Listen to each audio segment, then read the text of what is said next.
안녕하세요. 저는 30대 후반 여성입니다. 현재는 결혼해서 딸아이 하나를 두고 있죠. 그리고 대기업은 아니지만 나름 큰 중견기업의 마케팅팀에서 일하고 있습니다. 결혼한 지 8년 정도 됐어요. 아이는 이제 내년이면 초등학교에 입학합니다. 아이를 낳고 오래 일을 쉬다가 지인분께 소개받아 운 좋게 지금 회사에 다니고 있어요. 남편이 벌어다주는 돈만으로는 생활이 좀 빠듯해서 다시 일을 시작했지만 제 생활에도 활력이 되고 있습니다. 일을 한다는 것이 사람의 자존감을 꽤나 올려주더라고요. 저희 시댁은 아들 둘이 있습니다. 저희 남편이 첫째고 둘째 도련님이 계십니다. 두 사람은 3살 차이인데 도련님이 결혼을 좀 늦게 하셔서 아직 신혼이세요. 둘째 며느리감이 인사 온다는 말에 온 식구가 기뻐했던 기억이 있어요. 저도 물론 기뻤습니다. 그런데 그 둘째 며느리감이자 제 손 아랫동서가 될지도 모르는 사람이 인사를 온 날, 저는 사실 많이 놀랐거든요. 제가 아는 얼굴이었어요. 고등학교 후배였습니다. 그리고 대학교 후배이기도 했고요.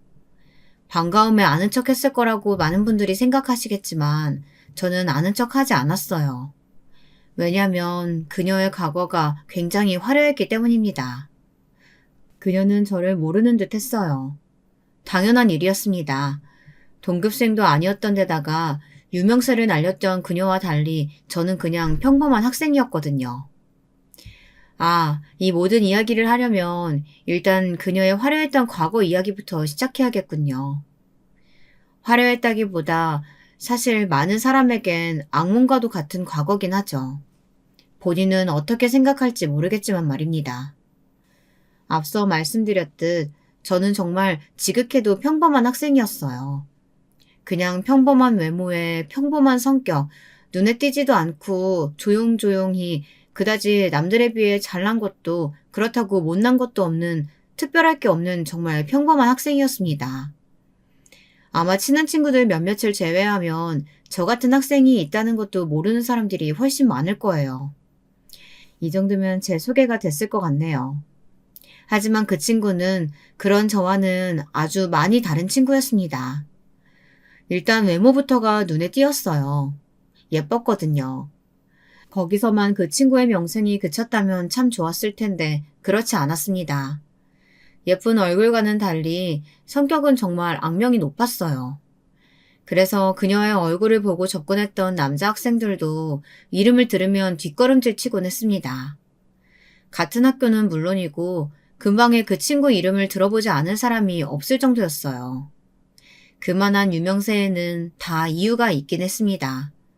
소위 노는 친구들 사이에서도 더 노는 친구, 그런 친구들 중에서도 질이 나쁘기로 유명했습니다. 학교에서 술 마시다 걸렸다더라, 이런 소문은 애교일 정도고 하굣길에 교복 입고 학교 주변에서 담배 피는 걸 선생님께 걸리기도 여러 번. 맨날 같이 어울려 다니는 오빠들은 다 대학생이었고 아이를 가졌는데 지웠다더라, 이런 소문도 돌았어요. 물론 소문의 진실이 어디까지인지는 모릅니다. 딱 한 번 학창시절에 그녀와 이야기를 나눠본 적이 있어요. 제가 선배였는데도 그 무서웠던 기억이 아직도 선명합니다. 물론 그 친구는 저라는 아이가 있다는 걸 기억도 못하겠지만 말이에요. 길을 걷다가 제가 지갑을 떨어뜨렸어요. 근데 그 지갑이 그 친구가 지나가는 길 앞에 떨어진 겁니다. 처음에는 그 친구의 얼굴을 제대로 보지도 못하고 말했어요. 저기 그것 좀 주워 하고 말하며 고개를 들었다가 정말 화들짝 놀랐습니다. 그 친구가 지금 무슨 소리를 하냐는 얼굴로 제 앞에 서 있었거든요. 그리고는 험악한 얼굴로 지금 나한테 심부름 시키는 거냐 라고 물어왔어요. 제가 고개를 저었습니다. 그녀는 제 가슴에 달려있는 이름표색을 분명히 봤을 거거든요. 그렇다면 선배인 걸 알았을 텐데 그녀에게 그런 건 중요하지 않았어요. 당황해서 뒷걸음을 치는데 원래 그녀가 괴롭히던 아이가 멀리서 걸어왔습니다. 그녀의 관심이 거기로 이동했어요. 그리고는 제 지갑을 툭 저에게 발로 차고서는 그 친구에게 다가갔죠. 천만 다행이다. 그때는 정말 그렇게 생각했어요. 그 정도로 악명이 높은 친구였거든요. 얼마나 엄청났는지 아시겠어요? 그리고 이런 친구들은 대개 그렇듯 같은 학교 친구들을 굉장히 많이 괴롭혔습니다. 사실 괴롭혔다는 말로도 부족하죠. 지금 용어로 하면 빵 셔틀도 있었고, 주기적으로 삥을 뜯는 친구, 그 친구의 짐이나 가방만 들어주는 친구, 뭐 엄청 많은 심부름꾼들이 존재했어요. 그 중에 가장 기억에 남는, 아니, 그 학교를 나왔다면 다 아는 그런 사건이 하나 있었습니다. 그녀가 괴롭히던 친구들 중에도 유난히 말수가 작고 체구가 작아 보이는 아이가 있었어요. 그래서 그 아이가 괴롭힘 당하는 걸 보면 주위에서 다들 굉장히 안쓰러워했습니다. 도와주고 싶다는 말도 많이들 했었고요. 물론 아무도 도와주지 못했지만요. 지금 생각해보면 나라도 나서서 도와줄 걸 그런 마음이 들어요. 그 작은 어깨가 정말인지 안쓰러웠는데. 제가 고3, 그 친구가 고2 때 일어났던 일이었습니다. 수업 시간에 쿵 하는 소리와 함께 뭔가가 떨어지는 소리가 났어요. 그리고 잠시 뒤 깨악하는 비명소리가 들렸습니다. 그 소리와 함께 거의 모든 전교생이 창밖을 바라봤어요. 물론 저도 마찬가지고요. 그리고 봤던 장면을 꽤 오랜 시간 잊을 수 없었습니다. 아니, 실은 지금도 가끔 생각이 나요. 내려다본 1층엔 누군가가 뛰어내린 모습의 형체가 보였습니다. 가까이서 본 건 아니었지만 너무나 충격적인 그 모습에 각인이 너무 확실히 됐어요. 어린 나이 때 본 그런 모습은 쉽사리 잊혀지지 않잖아요. 뛰어내린 아이가 그 아이였다는 것을 확인하자마자 왜인지 모를 죄책감이 들었어요. 제가 그때 나서서 한마디만 했더라면 이런 일이 일어나지 않았을까 그런 마음이 들었습니다. 아마 그 순간 모든 학교의 학생들이 비슷한 생각을 했을 거예요. 물론 미라가 무서워서 아무도 말을 꺼내진 않았지만 말입니다. 이미라가 죽인 거지 뭐. 그래서 미라는 어떻게 된대? 그 친구 이름이 이미라였거든요. 미라는 자기가 괴롭히던 친구가 죽고 난 뒤로 학교에서 한동안 보이지 않았어요. 그리고 다시 나타난 그녀의 모습에 모든 사람이 충격을 받았습니다. 그래도 사람이 죽었는데 일말에 반성이라도 할 줄 알았거든요. 그런데 자기 때문에 죽었다는 그 친구가 죽었던 그 자리에 침을 뱉고 가는 모습을 모두가 봤던 겁니다. 그런 아이였어요. 당연히 얼굴도 이름도 잊을 수가 없었죠. 미라는 정말 신기하게도 그렇게 놀면서 다녔지만 성적은 늘 보통 정도로 나왔어요. 주변 친구들은 그걸 이해할 수 없어 했습니다. 그리고 더 재수없어 했어요. 저런 애들은 인생이 망해야 하는 건데 하면서 말이죠. 저는 그 친구랑 같은 대학에 갔어요. 학교에 엄청난 친구가 입학했더라 해서 구경 갔던 곳에 미라가 있어서 정말 깜짝 놀랐던 기억이 있습니다. 여전히 이쁘고 여전히 성격이 더럽더군요. 저런 얼굴로 입이 너무 험해서 유명해진 친구. 이렇게 들었던 기억이 있네요. 아무튼 그녀는 성인이 되어서도 정신을 차리지 못했어요. 볼 때마다 어딘가 숙취에 쩔어 있는 것 같았고요. 그리고 일단 학교에도 잘 나오지 않았어요. 가끔 나올 때마다 시선을 다 잡아 끌었는데 온몸에 명품을 두르고 다니는 것도 다니는 거였지만 그게 스폰 받은 거다, 술집에 다닌다더라 이런 소문이 정말 많이 돌았거든요. 뭐 학교 앞에 누가 데려다 주는 걸 봤는데 어떤 아빠뻘 되는 아저씨더라 그런 말들이요. 그 소문이 사실이었던 것 같아요. 왜냐면 나중에 듣기로는 원래 엄마가 장사를 하셨는데 망해서 집이 가난하다고 들었거든요. 매일 술 마시고 다닐 돈이며 그런 명품들이며 다 어디서 났겠어요. 뻔하지. 뭐가 실제인지는 몰랐지만 저는 그런 소문들은 어느 정도 믿었던 것 같아요. 고등학교 때 그 친구가 어떻게 생활했는지 봐왔으니까요. 그리고 저는 그 친구를 잊고 살았어요. 대학을 졸업하고 취직을 하고 직접적 인연이 없는 사람을 계속 기억하고 있기란 쉽지 않은 일이죠. 그런데 그 친구를 정말 상상도 하지 못했던 자리에서 보게 됐습니다. 상상이나 했겠어요. 저희 도련님 상견례 자리에서 그 친구를 보게 될 거라고 말이죠. 이미라입니다. 이름을 듣기 전까지는 사실 낯이 익은데 누구였더라 정도였습니다. 하지만 이름을 듣고 나니 한 번에 생각해내지 못한 게 바보 같다는 생각이 들 정도로 그대로인 얼굴이더라고요. 아마 한 번에 알아보지 못한 것도 조신하게 입은 옷과 스타일 때문이었던 거겠죠. 다행인지 불행인지 저를 못 알아보더라고요.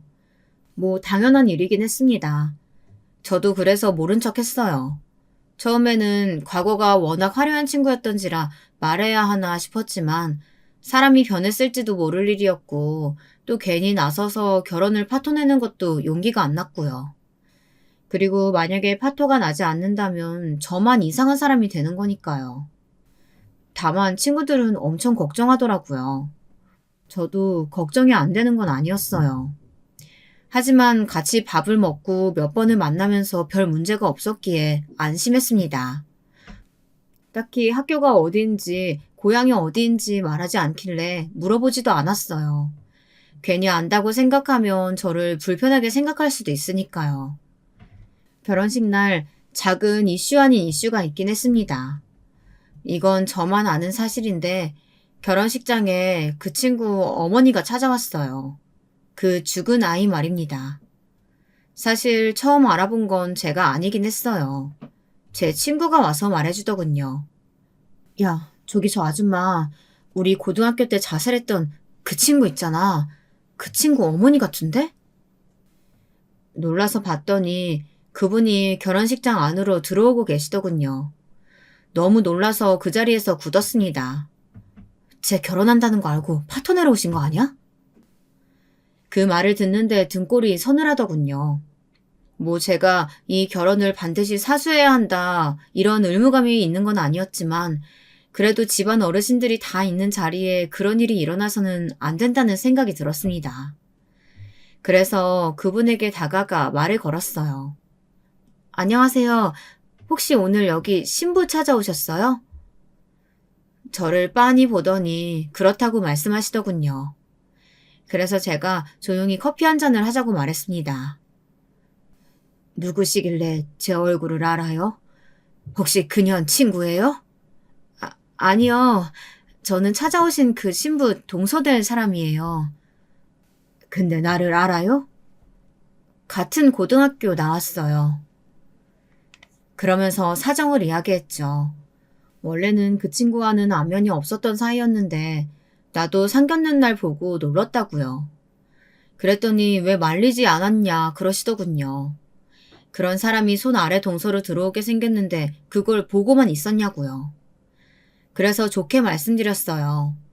물론 그때는 너무 큰 잘못을 저지른 건 맞지만 어릴 때이기도 하고 과거의 잘못으로 아무 상관도 없는 내가 결혼 자체를 파토내기에는 주제가 넘는다고 생각했다고요. 그리고 오늘 어머님을 이렇게 보자고 한 것도 물론 마음과 심정은 너무 이해가 되고 어머님이라면 충분히 이 결혼을 파토내도 되긴 하지만 아무것도 모르고 있다가 날벼락 맞을 도련님과 시부모님들이 걱정돼서 뵙자고 한 거라고 말입니다. 물론 처음에는 그게 무슨 상관이냐며 당장 전현이 어떤 년인지 모두에게 알리겠다 하셨지만 곧 남편으로 보이는 분이 와서 같이 말리시기 시작하셨어요. 이래 봐야 우리 딸은 살아 돌아오지 않는다고 말이죠. 그런 두 분의 모습을 보는데 저도 눈물이 났습니다. 혹시 무슨 일 있으면, 아니, 연락할 일 있으면 여기로 연락해요. 그런 일 없으면 좋겠지만 사람 일이라는 게 혹시 모르니까.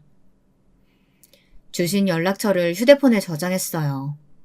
그리고 저는 그날 일을 아무에게도 말하지 않았어요. 미라는 저에게 잘했습니다. 사람이 나이가 들면 철이 들기도 하나 보다 생각했어요.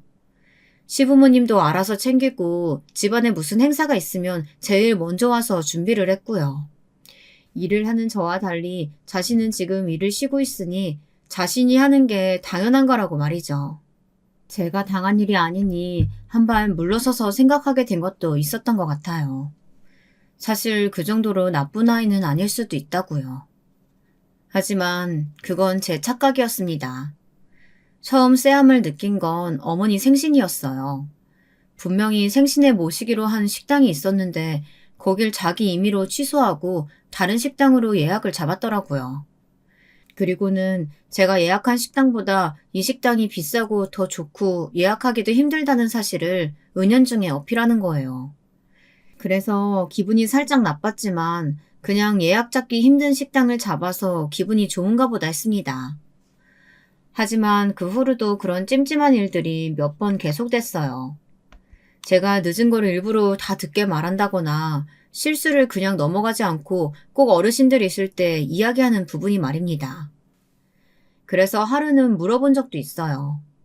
동서, 혹시 내가 동서한테 잘못한 거 있어? 아니요? 왜 그러시는데요? 아니, 동서가 나 싫어하나 해서. 제가 형님을 싫어할 이유가 뭐가 있어요? 혹시 제가 싫으신 건 아니고요? 그러면서 웃길래 기분 탓인가 내가 편견이 있어서 그런 건가 했습니다. 하지만 역시 아니었어요. 추석이었습니다. 회사에 갑자기 급한 일이 생겨서 퇴근을 늦게 하고 시댁에 갔더니 어머님은 잠깐 친구분을 만나러 가시고 동서 혼자 일을 하고 있더라고요. 그게 너무 미안해서 미안하다고 말했어요. 회사에 갑자기 급한 일이 생겨서 미안해. 힘들었지. 누가 보면 세상 일 혼자 다 하시는 줄 알겠어요. 맨날 뭐가 그렇게 바쁘세요? 하고 빈정거리더라고요. 그래서 제가 다시 말을 했습니다. 동서, 너무 힘들었던 건 아는데 나 진짜 일부러 그런 거 아니야. 미안해. 그랬더니 대꾸도 없더라고요. 그래서 저도 더 이상 말을 하지 않았습니다. 하지만 그게 끝이 아니었어요. 정말 그냥 넘길 수 없는 일이 터졌습니다. 동서, 거기 소금 좀 줄래? 제가 오자마자 기다렸다는 듯 아무 일도 하지 않고 앉아있는 동서에게 말했어요. 그랬더니 아무 말 없이 벌떡 일어나서 소금을 집어오더라고요.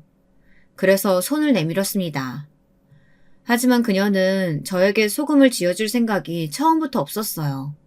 그대로 던지더군요. 지금 뭐 하는 짓이야? 제가 너무 놀라서 소리를 질렀어요.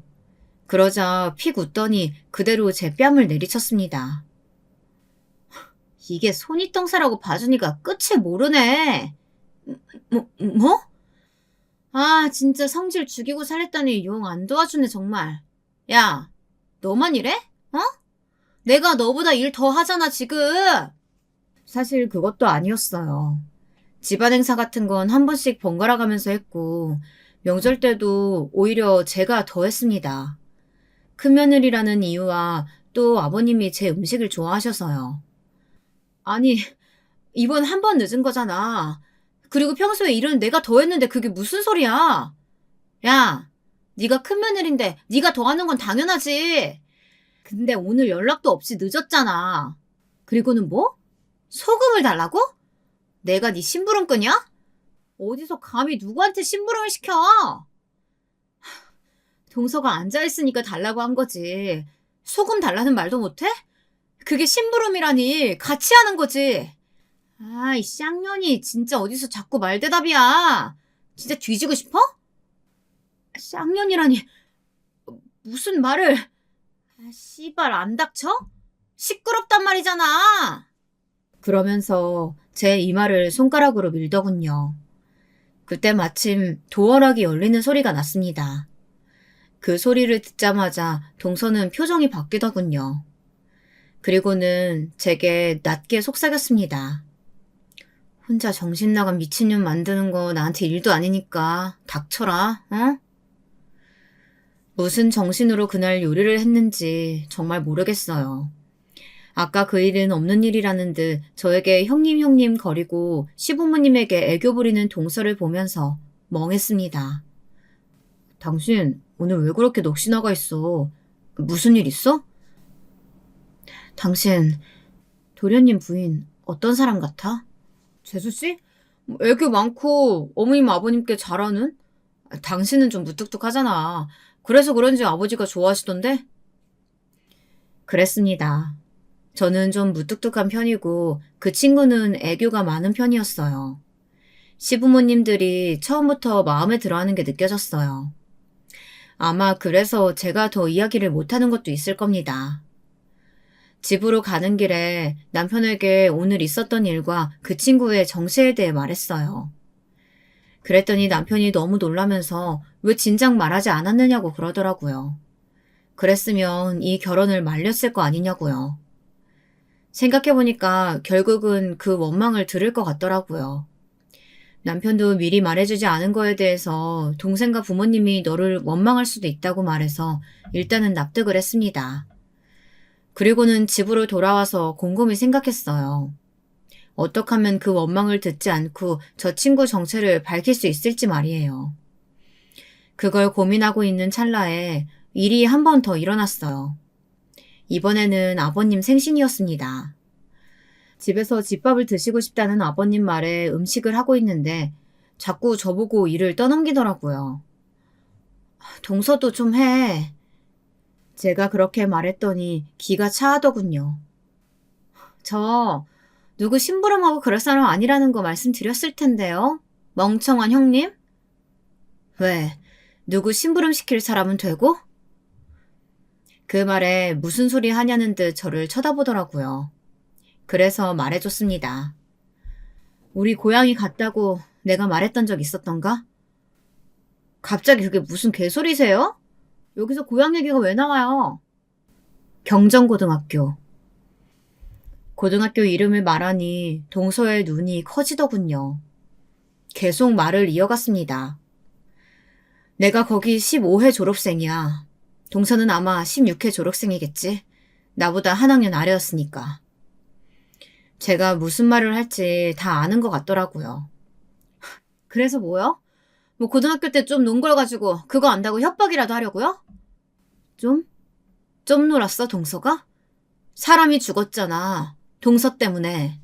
그 말에 움찔하더군요. 계속 물어붙였습니다. 아마 동서가 계속 연기하면서 그 더러운 본성 숨기며 살았다면 나도 끝까지 아는 척 안 했을 거야. 근데 이렇게 티를 내버렸네. 내가 뭘 알고 있고 뭘 할 수 있을지 어떻게 알고 이렇게 까불지? 어? 걔가 나 때문에 죽었다는 증거라도 있어요? 그냥 걔는 학업 스트레스 때문에 죽은 거거든요? 갑자기 존댓말을 쓰더군요. 어이가 없어서 웃음이 나왔습니다. 결혼식 날 그 친구 엄마가 찾아왔었어. 뭐라고요? 동서 때문에 죽은 그 친구 엄마. 그 친구 엄마가 찾아왔었다고. 동서 결혼식 파토 내러. 그제서야 아무 말 없이 딱 입을 다물더군요. 내가 그날 그 아줌마 연락처도 받아놨는데 내가 뭘 할 줄 알고 이렇게 막 나오는 거야? 어? 그 말에 인상을 확 찌푸리더군요. 그리고 뭔가를 고민하는 게 보였습니다. 그리고는 다짜고짜 저를 사람이 아무도 없는 방으로 끌고 가더군요. 뭘 하려나 싶어서 그냥 따라갔어요. 여차하면 다 폭로할 생각으로 말이죠. 그런데 문을 닫자마자 무릎을 꿇더라고요. 형님, 제가 너무너무 잘못했어요. 죽을 죄를 지었어요. 정말 아무한테도 말씀 안 해주시면 안 될까요? 저 그것 때문에 전 직장도 잘리고 이미 벌 받을 만큼 받았어요. 그것 때문에 이혼까지 당할 수는 없어요. 제발요. 하면서 싹싹 빌더군요. 그 모습을 가만히 보고 있다가 생각해보겠다는 말을 하고 나왔습니다. 그날은 처음에 봤던 그 모습 그대로 저에게 상당히 친절하게 끝까지 지냈어요. 이 모든 이야기를 친구에게 해줬더니 친구는 절대 봐줘서는 안 된다더군요. 그 정도면 사람 절대 변하지 않는다고 말입니다. 물론 저도 동의하긴 했어요. 하지만 이대로 그냥 터뜨리기엔 처음에 모른 척한 제 잘못도 있어서 많이 망설여지긴 했습니다. 그러던 중 그런 고민을 아예 하지 않게 해버린 사건이 또 하나 발생했어요. 어느 날 어머님께 전화가 왔습니다. 그래서 나가봤더니 어머님이 다짜고짜 물으시더군요. 네가 미라 협박 중이라는데 맞는 거니? 그게 무슨 소리세요? 미라가 너한테는 절대 말하지 말라고 했는데 나는 도저히 확인을 안 하고는 못 넘어가겠더구나. 네가 좀 무뚝뚝하고 그래서 그렇지. 내가 봐온 너는 참 좋은 아인데. 이야기를 들어본 즉슨 제가 고등학교 때 자신을 괴롭히던 선배였다고 했더더군요. 얼굴이 많이 변해서 못 알아봤다면서요. 그래서 자기가 그 후배라고 했더니 아무한테도 이야기하지 말라면서 협박을 했다고요. 정말 그랬다고요? 기가 찼습니다. 이런 식으로 나올 거라고는 예상을 하지 못했거든요. 저는 정말 쥐죽은 듯이 있을 줄 알았는데 아무래도 어머님이 자신을 좋아하는 것 같으니까 무리수를 둔 것 같더라고요. 아무리 자기에게 살갑게 대해줘도 저랑 지내고 저랑 봐온 세월이 덜 길다던 것을 간과한 것 같았습니다. 어머님 아시잖아요. 저 소심해서 누굴 괴롭히고 그럴 성격 못 돼요. 그러니까 네가 그럴 애가 아니라서 절대 너한테는 말하지 말고 나만 알고 있으라는 거 물어보러 왔다. 그럼 둘째는 대체 왜 그러는 거니? 정말 저는 말하지 않으려고 했어요. 그 친구만 조용히 지낸다면 말이죠. 하지만 이렇게 된 이상 저도 말할 수밖에 없었습니다. 그래서 어머님께 여태 있었던 일에 대해 말을 다 했어요. 그랬더니 어머님이 굉장히 놀라시더군요. 뭐 조용히 지냈을 것 같은 성격이 아니긴 했지만 어머님 생각보다 더 화려한 이력 때문이었겠죠. 내가 어떻게 해야 되겠니? 일단 어머님은 가만히 계세요. 제가 알아서 할게요. 그리고는 곧장 전에 결혼식장에서 봤던 그 친구의 어머님께 전화를 했습니다. 전화를 해서 제가 누군지 말씀드리니 저를 만나러 바로 나와주시더군요. 정신 못 차렸을 거라고 생각했어요. 그 일이 있고 나서도 제대로 사과받은 적이 없다고 하셨어요. 저는 거기까지는 알지 못했어서 정말 놀랐습니다. 그래도 사과는 제대로 할 줄 알았거든요. 근데 사과는커녕 자기는 잘못한 게 없단 말만 반복했다고 하더군요. 그리고 몇 번이고 몇 번이고 찾아갔지만 나중에는 미친 아줌마 취급하면서 경찰서에도 신고했었다고요. 그 말을 들으니 죄송스러워졌어요. 그 업보를 숨겨주려 했던 제 자신에게 말입니다. 그리고 뭔가 그 어머님을 도와주고 싶은 마음이 생겼어요. 그래서 어머님의 허락하에 인터넷 유명 커뮤니티에 글을 쓰기 시작했습니다. 그 글의 내용을 좀 들려드릴게요. 글 제목은 이랬어요. 고등학교 때 친구를 괴롭혀서 자살까지 하게 만든 동서가 생겼다면 여러분은 가족에게 이걸 알리실 건가요? 안녕하세요. 저는 말 그대로 지금 저런 고민을 하고 있는 사람입니다. 지금 제 동서는 고등학교 때 소위 말하는 일진이었어요. 그 중에서도 질이 많이 좋지 않은 편에 속했습니다. 친구들이 보는 앞에서 자기가 마음에 안 든다는 이유로 다른 친구들을 때리기도 하고 급식실에서 장난으로 친구들 발을 걸어 넘어뜨린 다음 음식물을 다 뒤집어 쓴 친구들을 보며 낄낄거리던 그런 사람이었어요. 학교 교문 앞에서 교복을 입은 채 담배를 피는 건 아무렇지 않게 해왔고요. 다들 그 친구의 눈에 띄지 않으려고 숨죽여 학교 생활을 했습니다. 그 친구는 주기적으로 돌아가면서 몇 명에게 돈을 빼앗았었는데 그 중에 죽은 친구가 있었습니다. 그 죽은 친구는 집안 형편이 어려워서 참고서나 교복 같은 것들도 다른 사람들 것을 물러받았었죠. 동서는 그 친구의 사정을 알면서도 그 친구에게 돈을 빼앗아 갔어요.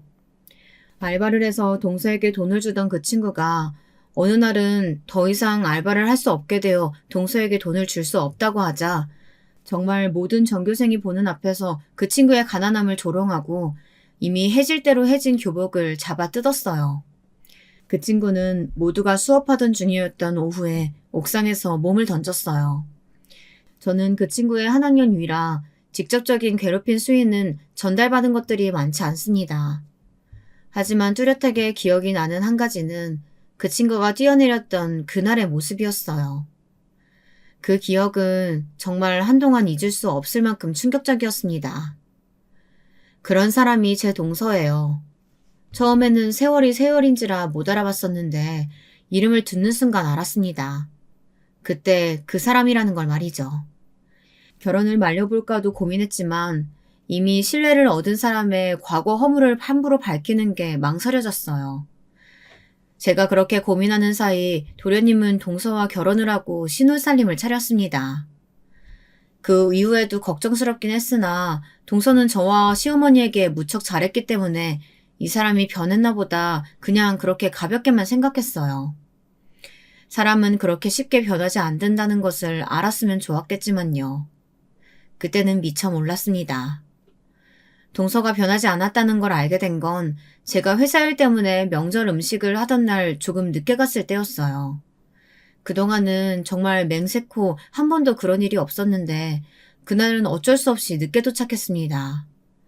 어머님이 마침 자리를 비우시고 동서 혼자 부엌에 있길래 너무 미안한 마음에 빨리 팔에 걷어붙였어요. 그리고 한동안은 제가 했습니다. 동서는 쉬고 있었고요. 근데 국자를 들고 있어서 손이 없어서 소금을 가져다 달라는 부탁에 대뜸 쌍욕부터 하며 제 뺨을 때리더군요. 내가 어떤 사람인지 아냐면서요. 당연히 알았죠. 몰랐으면 좋았을 과거까지 말입니다. 그때 깨달았어요.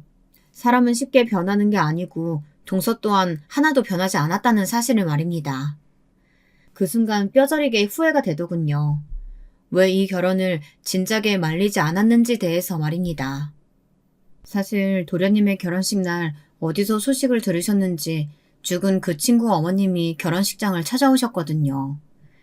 제가 오늘은 참으시라 부탁드리고 연락처만 받고 다시 보낸 게 너무너무 후회가 됩니다. 그 어머님은 다른 건 다 필요 없고 그저 동서에게 사과만 받고 싶다 하셨었는데. 그리고 글의 말미에는 어느 지역에서 있었던 일인지 제가 어떤 생각으로 처음에 비밀로 했는지 그리고 그 동서가 저에게 어떻게 했는지 그리고 그 죽은 친구의 어머님이 지금 어떻게 지내시는지까지 모든 이야기를 아주 상세하게 적었습니다. 글은 말 그대로 폭발적인 반응을 얻었어요. 일부러 지역이나 학교를 특정 지을 수 있게 글을 썼기 때문에 누구인지 저희 학교를 아는 사람은 모두가 알 수 있었습니다.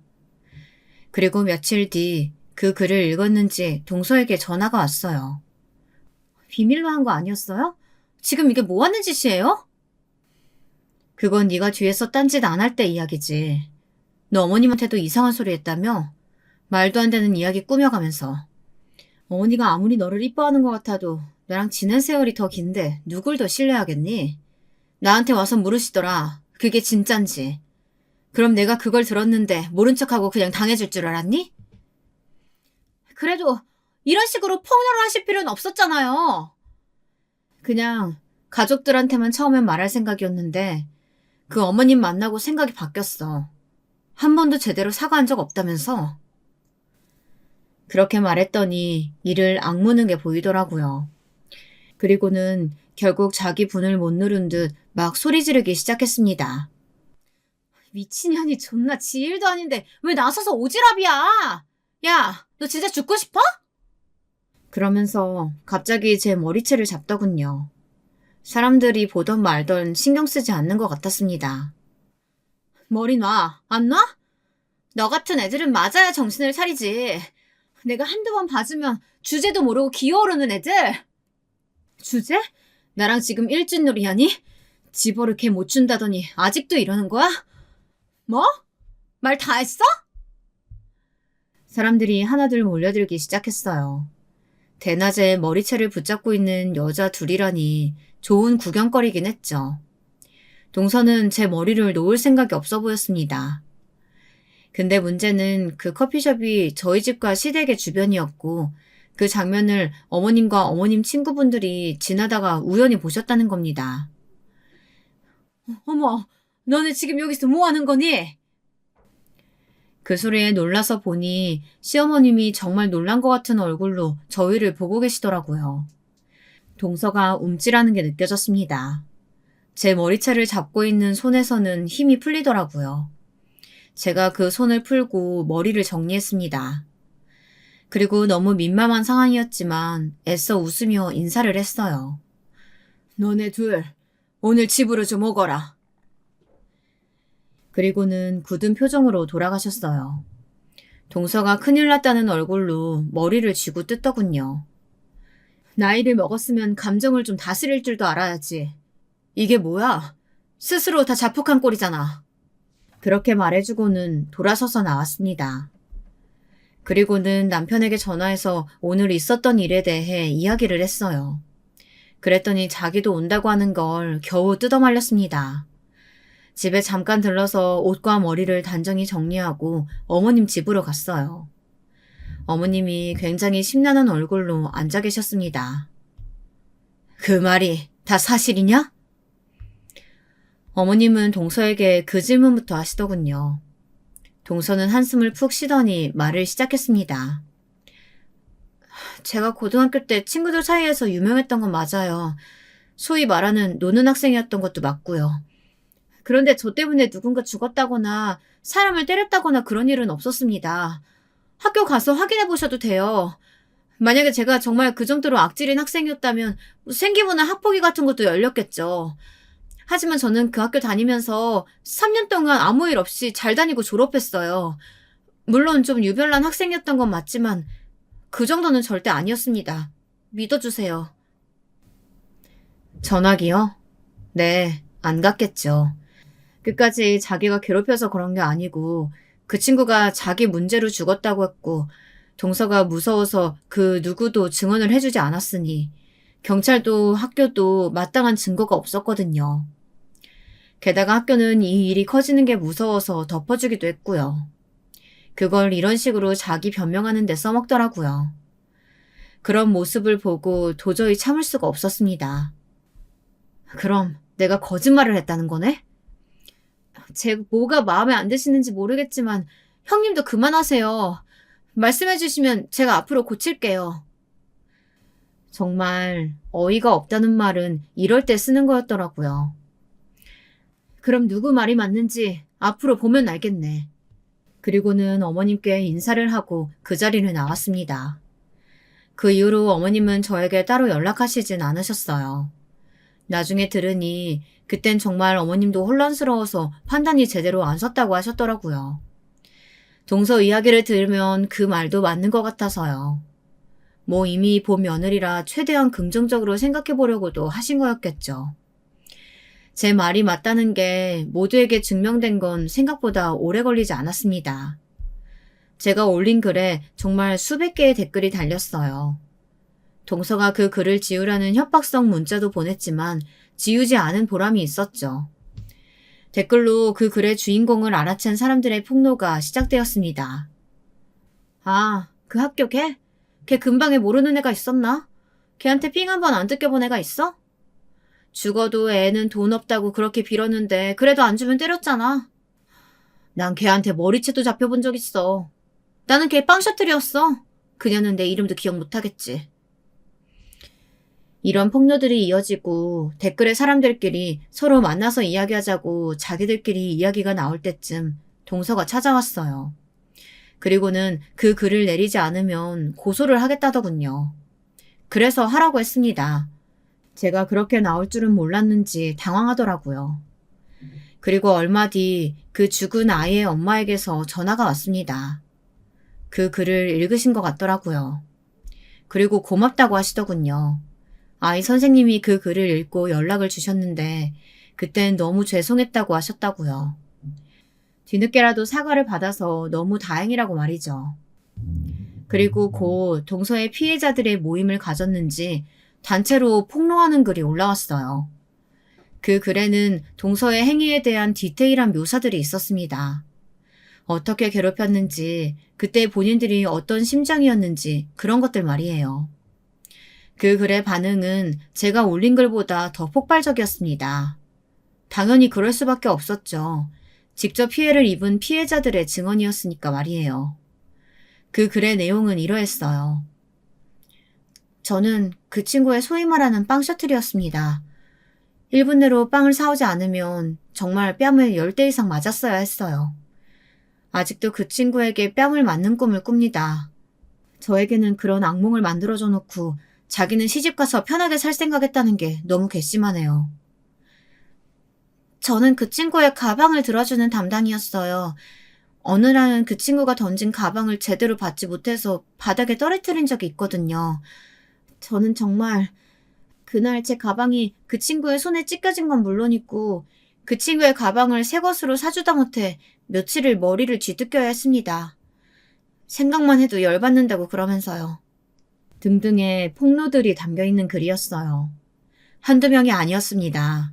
그 글이 인터넷에 올라오고 얼마 뒤 동서는 저에게 연락을 하지 않았습니다. 그리고 어느 날이었어요. 어머님이 집으로 좀 오라고 해서 갔더니 도련님과 함께 계시더라고요. 그 모습을 본 순간 마음의 준비를 했습니다. 혼날 마음의 준비를 말이죠. 제가 말하지 않아서 생긴 일인 것 같았거든요. 게다가 이 모든 폭로도 가족들과 상의하지 않고 한 일이었기 때문에 저는 기본적으로 도련님에 대한 죄송스러운 마음이 있었기 때문에 사과부터 했습니다. 미리 말씀드리지 못한 거 너무 죄송해요. 사실 처음에는 안일하게 변했을 거라고 생각했어요. 제가 기억하는 동서의 모습과 현재 모습이 너무 달라서. 달라진 사람 과거 들추는 것도 옳은 행동은 아니라고 생각했고 괜히 나섰다가 저한테 튈 불똥도 걱정됐고요. 하지만 결과적으로 제가 말하지 않아서 일이 이렇게 커진 거니까 걔가 잘못 산 건데 네가 왜 사과를 하니? 형수님은 잘못 없으세요. 그러니까 저한테 사과하지 않으셔도 됩니다. 저는 처음에 저에게도 안 좋은 소리를 좀 하시려나 보다 하고 겁을 먹었었는데 그게 아니었더라고요. 도련님의 말을 들어보니 동서는 끝까지 자기는 그런 과거가 없다고 우기다가 폭로자의 단체 폭로에 입을 다물었답니다. 그리고는 다 인정했대요. 자기가 한 일이 맞다고요. 도련님은 과거에 어떤 짓을 저질렀던 만약 당신이 진심으로 사과하고 인정했다면 지금의 화살도 같이 맞아줬겠지만 반성도 하지 않고 인정도 하지 않고 심지어 형수님에게 협박과 폭력을 일삼았던 그 모습은 참아줄 수 없다고. 그건 당신이 과거나 지금이나 그냥 똑같은 사람이란 듯 아니냐며 말했다고 하더라고요. 그러면서 나는 그런 사람과 살 수 없다고 통보했다고 합니다. 도련님과 동서는 이혼 절차를 밟았다고 들었어요. 그리고 어머님께도 잠시나마 저를 의심했던 걸 미안하다는 사과를 들었습니다. 일이 잘 마무리된 것 같아서 참 다행이라고 생각했어요.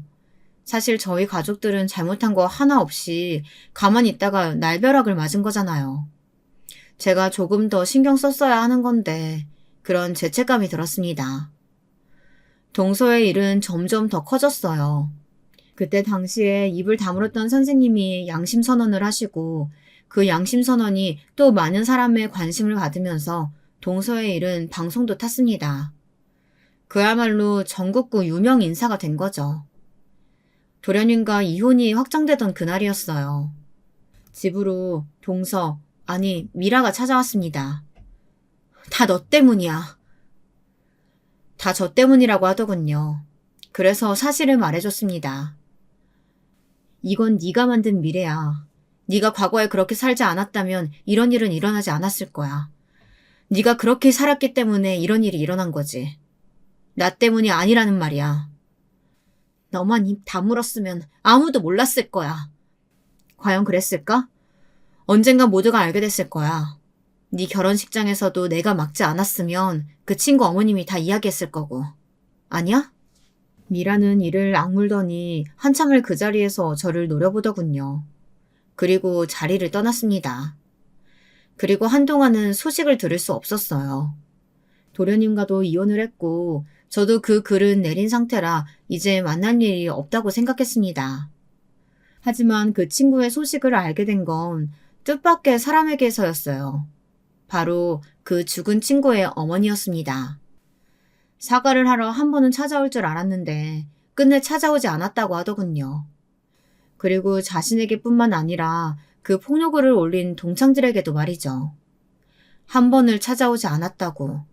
그리고는 소리 소문 없이 어디론가 사라졌다고 말입니다. 방송국에서 동서를 찾기 위해 여기저기 수소문을 했지만 어디론가 종적을 감췄다고 해서 그 친구의 어머님은 불안하다 하셨습니다.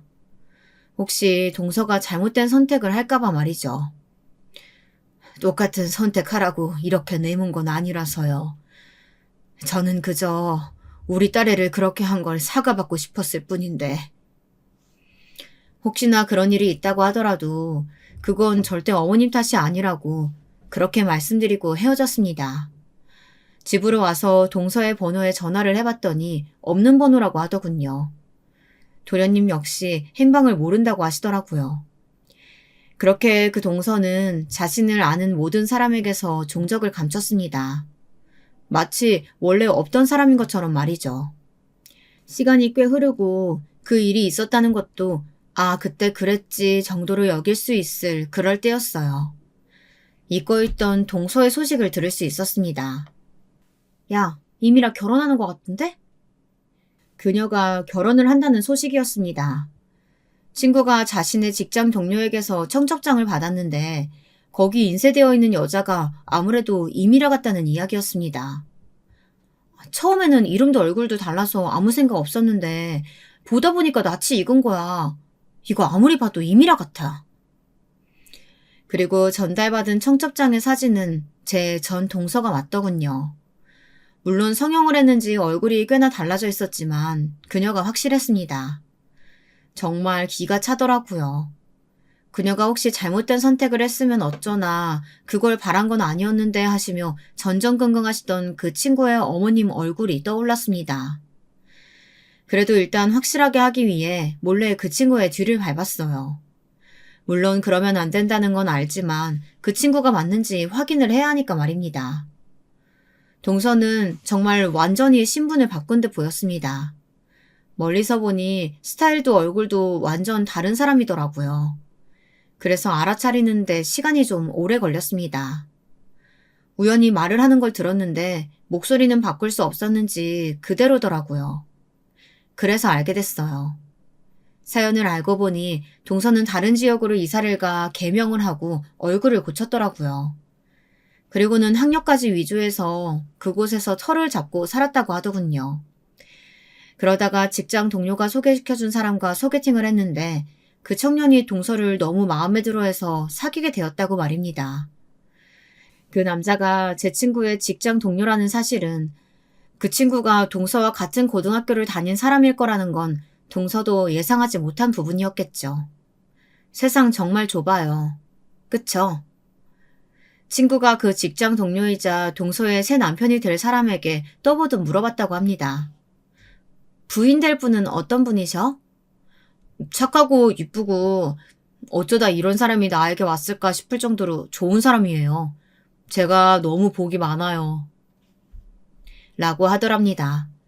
친구가 그걸 듣고 이 결혼을 그대로 두면 안 되겠다 생각했대요. 저희 집 꼴 나면 어떡하냐고요. 정말 좋은 동료인데 그렇게 둘 수는 없다고 말이죠. 저도 마찬가지로 그렇게 생각했어요. 저희 집이 한번 그런 일을 겪었잖아요. 생각보다 후유증이 컸거든요. 도련님은 사람을 쉽게 믿지 않게 되었고 시댁 어르신들도 이제 누구를 만나든 과거부터 봐야 하는 거 아니냐는 농담을 슬프게 하시고 그런 피해자를 또 만들 수 없다고 생각했습니다. 그리고 그 전에 그 친구가 혹시나 잘못된 선택을 했을까 죄책감을 느끼시던 죽은 친구의 어머님도 생각이 났고요. 그래서 오랜만에 잊고 있던 그 번호로 전화를 했어요. 그리고 소식과 함께 청첩장 사진을 보내드렸습니다. 그 친구 어머니가 아시고 그 소식은 곧 그때 인터넷에 같이 폭로글을 올렸던 친구들에게도 들어간 모양이었어요. 그리고 그 결혼식은 식 전에 파토가 났습니다. 자신의 정체를 숨기고 하는 결혼식이었던 모양이더라고요. 동서가 다니는 회사에 동서가 사실 세간의 이슈였던 그 학교폭력 사건의 가해자다라는 글이 다시 올라가고 그 글이 다시 주목을 받았어요. 그리고는 곧 파혼을 당했다고 하더라고요. 동서의 파혼 소식을 전해 듣고 친구와 술 한잔을 했습니다. 진짜 업보라는 게 있나 봐. 착하게 살아야 돼. 착하게는 살지 못하더라도 남을 괴롭히지는 말아야지. 그리고 혹시 그랬으면 사과를 했어야지. 이름을 바꾸고 얼굴을 바꾸고 그 사람이 아닌 척하면 없어질 과거라고 생각했을까요? 이미 저지른 일이라면 사과라도 제대로 했어야 많은 것들이 달라졌을 텐데 말입니다. 듣기로는 동서는 결국 그 죽은 친구의 어머님과 자신을 괴롭혔던 친구들에게 결국 사과를 하러 간 모양이더라고요. 무릎을 꿇고 미안하다 사과하는 동서를 결국 사람들은 용서를 받아줬다고 합니다. 허울뿐인 사죄라도 결국은 미안하다는 이야기를 들었으니 다행인 거겠죠. 그렇게 사과를 하고 사죄를 했지만 이미 소문이 날 대로 다 났고 얼굴이 팔릴 대로 다 팔렸던지라 동서는 자신의 평판을 바뀌기 위해서 엄청나게 많은 노력을 해야 할 겁니다. 그래도 그 평판이 바뀔 수 있을지 없을지는 미지수고요. 그건 동서가 감내해야 할 몫이겠죠. 어느 날 술을 먹었는지 취한 목소리로 저에게 전화가 왔더군요. 그리고 이렇게 묻더라고요. 제가 그날 형님 머리채 잡지 않았으면 저 아직도 그 집 며느리로 잘 살고 있을까요? 그 말에 제가 해줬던 대답이 기억납니다. 동서가 저지른 일은 결국 어떻게 해서든 다시 동서의 업보로 되돌아왔을 거라고 말입니다. 동서가 후회해야 할 건 내 머리채를 잡은 게 아니라 그 시절에 아무 잘못도 없는 친구들을 그렇게 괴롭힌 거라고 말이죠. 지금이라도 과거를 진심으로 반성하고 달라지라고. 그러면 언젠가 남들처럼 살 수 있는 날이 올지도 모른다고 말이죠. 제 말을 한참 듣더니 끊더라고요. 얼굴을 바꾸고 이름을 바꾸고 전에 그 일이 마치 자기가 하지 않은 일인 양 숨기며 살아가도 결국은 잘못은 다들 알게 되었다는 사실을 뼈저리게 알게 된 경험이었습니다. 도련님은 그 이후로 참한 아가씨 하나와 연애를 해서 결혼까지 무사히 마쳤습니다. 그새 동서와 저는 꽤나 사이좋게 잘 지내고 있어요. 정말 착한 사람이더라고요. 이렇게 좋은 사람을 만나려고 그런 일이 있었나 싶은 생각도 들기도 하고요. 지금은 모두가 그 일은 잊고 잘 지내고 있어요. 그 이후로 그 죽은 친구의 어머님을 만난 적이 있어요. 그 전보다 많이 편해지신 듯 보였습니다. 그리고 한 것도 없는 저에게 자꾸 고맙다는 이야기를 하시더라고요.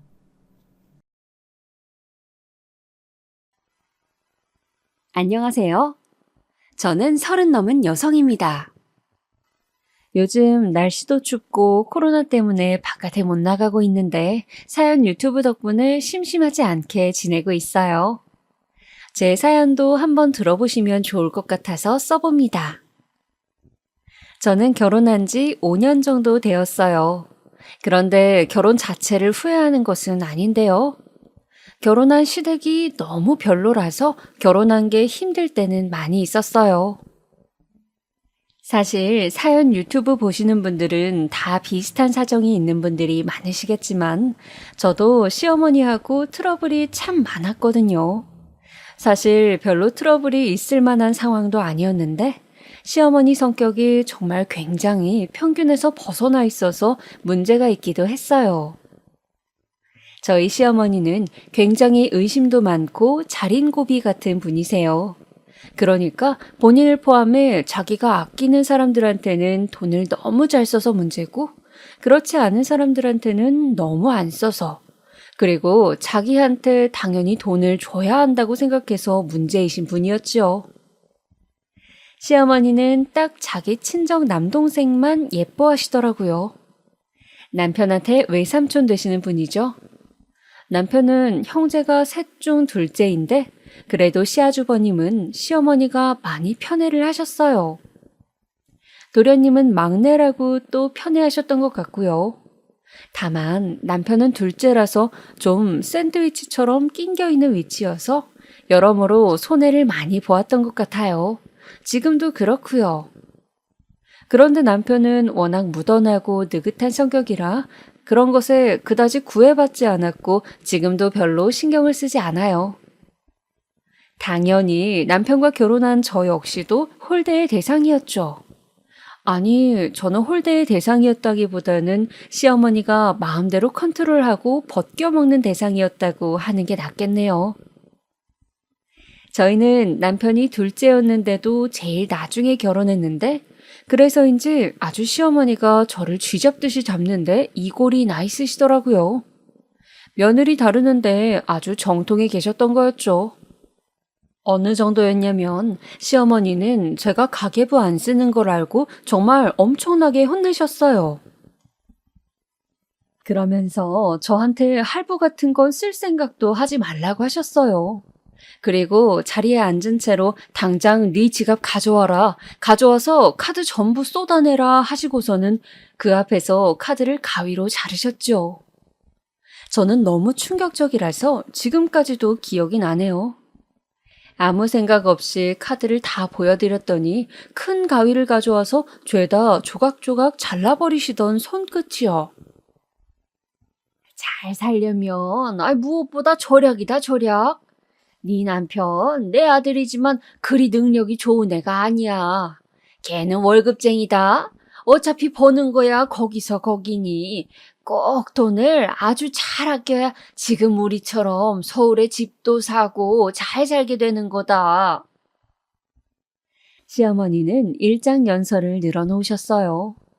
사실 시부모님은 맨주먹으로 시작해서 서울에 아파트를 사셨고 지금도 노후가 그리 걱정되는 편은 아니셨죠. 생각보다 상당히 여유 있게 사시는 편이었어요.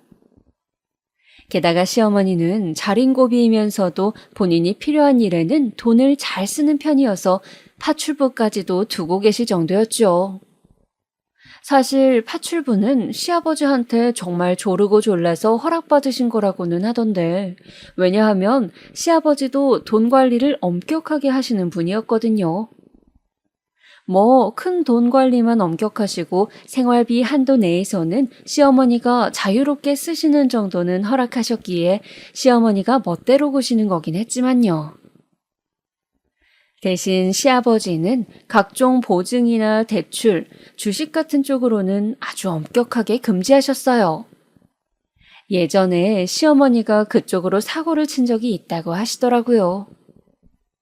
하여튼 시어머니는 저한테 카드를 빼앗아서 죄다 잘라놓으시고서는 가계부를 하나 가져와서 쓰라고 던져주셨어요. 너 오늘부터 이거 쓰고 일주일에 한 번씩 와서 나한테 검사 받아라. 네? 하지만 어머님. 다른 소리 말고 너 소비 습관을 내가 딱 잡아주마. 어디 내 아들 돈을 날로 먹으려고 해. 전업주부면 그에 걸맞게 완벽하게 살림을 해야 하는 거다. 그게 억울하면 너도 돈을 벌어오면 되는 거야.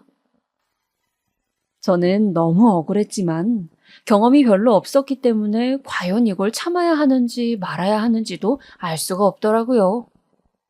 제가 남편이 왔을 때 이거 너무한 거 아니냐고 난리를 쳤지만 남편은 워낙 무던하고 느긋한 사람이라 태평하게 굴더라고요. 와, 뭐 어떠냐, 괜찮다 소리만 하는데 남편을 그때 정말 때려주고 싶더라고요. 주먹이 오는데 남편은 또 다른 때에는 너무 온화하고 괜찮은 사람이어서 제대로 싸우지도 못했고요. 그리고 시어머니는 정말로 가계부를 써오라고 해서 검사를 시작하셨어요. 매일같이 소비 목록을 죄다 적어야 했고 가격과 왜 샀는지조차 적어야 했지요. 저는 과소비를 하는 사람도 아니었고 제가 뭘 사고 싶은 걸 산다고 해도 소소하게 예쁜 머리핀이나 헤어밴드 정도였어요. 그런데 그런 것까지도 시어머니는 너무 못마땅하게 생각하시는 거예요. 얘, 너는 대체 뭐 한다고 이런 걸 산 거니? 아, 머리핀이요? 그거 그냥 제가 사고 싶어서요. 너무 예뻐서. 이걸 5,000원이나 주고 사? 아니, 그냥 실핀 꽂아라. 집에 고무줄도 많으면서 왜 대체 쓸데없는데 돈을 쓰는 거야? 어머님, 그런데 그래도 5,000원밖에 안 하는 건데 제가 머리가 자꾸 흘러내려서요. 그렇다고 실핀 꽂긴 너무 작고. 핑계 대지 마라. 땅을 파봐라. 5,000원이 나오나? 시어머니는 항상 말끝이 그거였어요. 땅을 파봐라. 돈이라는 게 나오나. 저는 그런 말이 너무 싫었는데 그래도 반항을 할 수가 없었어요. 제가 정말 잘못하는 건가 싶기도 했고 시어머니한테 감히 말대꾸라도 했다가는 시아버지까지 나서서 저를 꾸지람하실 거였으니까요. 시아버지는 워낙 가부장적이시기도 하고 성미도 엄청 강하고 불같이 화를 잘 내시는 분이라 집안 사람들 모두가 어려워했어요. 그런데 제가 그렇게 가계부 검사를 몇 달 받다 보니까 진짜 하다 하다 뭐 펜 하나를 사는 것에도 너무 스트레스를 받는 거예요. 제가 인터넷 쇼핑몰을 켜놓고서 작은 수건 하나를 계속 카트에 담았다 뺐다가 하는 걸 보고서 남편이 그러더라고요. 너 왜 그렇게 고민을 해? 그냥 사, 수건. 수건 필요하잖아. 그런데 어머님이 이것도 보고서 나한테 왜 샀냐고 할까 봐. 오빠 월급도 다 알고 엄청 빡세게 보신단 말이야. 아유, 그렇게까지 하셔? 아니, 아무리 그래도 내 월급인데 내 와이프인 네가 그 정도도 쓰는 걸 힘들어할 정도로? 그래, 나 그렇게 산다. 그래서 내가 그때 가계부 검사하신다고 이야기했을 때 말려달라고 했잖아. 아니, 난 엄마가 그렇게까지 하실 줄은 몰랐지. 그렇게까지 하고 계신다고. 야, 그건 네가 좀 제대로 말씀을 드려봐. 엄마가 그렇게까지 꽉 막히시진 않았을 거야. 너무하시네 좀. 남편은 투덜거렸어요. 하지만 자기 엄마도 제대로 모르는 아들이었죠. 시어머니는 그 정도로 꽉 막힌 분이었고 자기 고집대로 밑에 사람이 안 따라와주면 정말 미친 것처럼 화를 내시는 분이기도 했어요. 하지만 저는 그동안 쌓인 게 올라와서 남편의 말을 듣고서는 가만히 생각해 보았죠.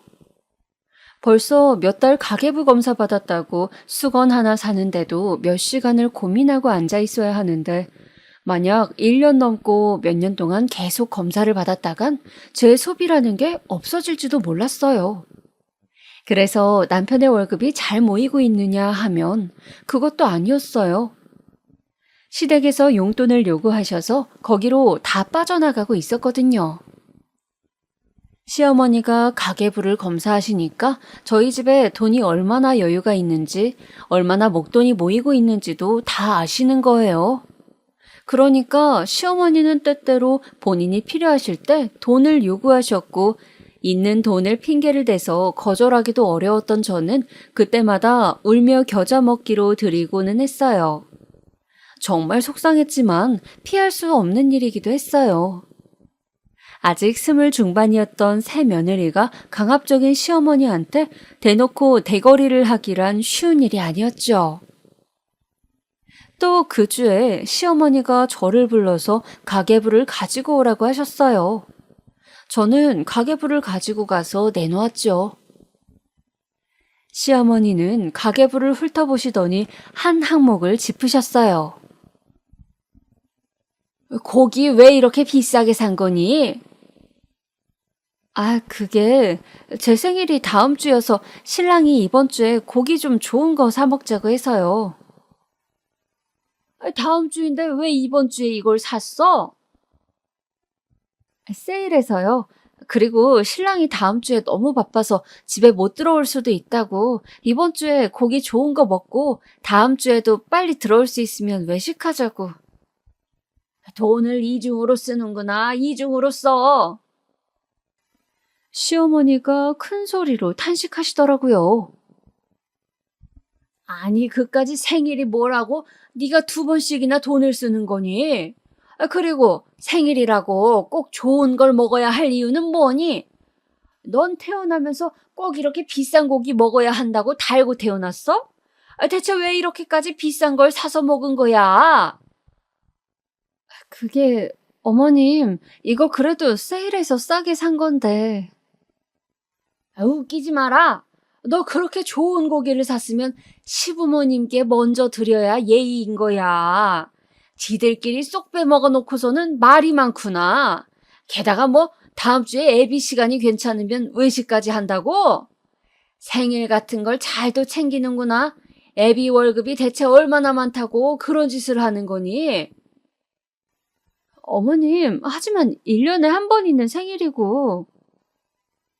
남편 생일은 챙겨도 아내 생일은 평일처럼 그냥 넘어가는 게 당연한 거야. 이 생각 없는 거사. 시어머니가 우르르르 욕을 쏟아놓으셨어요. 저는 처음에는 위축이 되었지만 계속되는 험한 말 속에서 뭔가 되게 속에서 울컥하는 게 올라오더라고요. 아니, 대체 내가 뭘 잘못했지? 잘못한 게 뭐길래? 생일에 고기 좀 좋은 거, 그것도 세일해서 남편하고 둘이 구워 먹은 게 그렇게나 잘못인가? 그러는 시어머니는 사실 본인 생신에 한우 툭불짜리 사오라고 해서 점심에 구워 드시고, 저녁 때는 가족 전체가 나가서 외식을 하고는 했어요. 계산은 당연히 삼형제 자식들이 나눠서 냈고요. 외식도 아주 호화로운 곳으로 가서 하고는 했지요. 시아버지는 대출이나 보증, 주식 같은 건 극도로 혐오하시지만 가족들이 먹고 쓰는 건 그래도 넉넉하게 해야 한다는 편이셨으니까요. 순간 저는 화가 나서 가계부를 들고서 제가 쓴 부분을 죄다 찢어냈어요.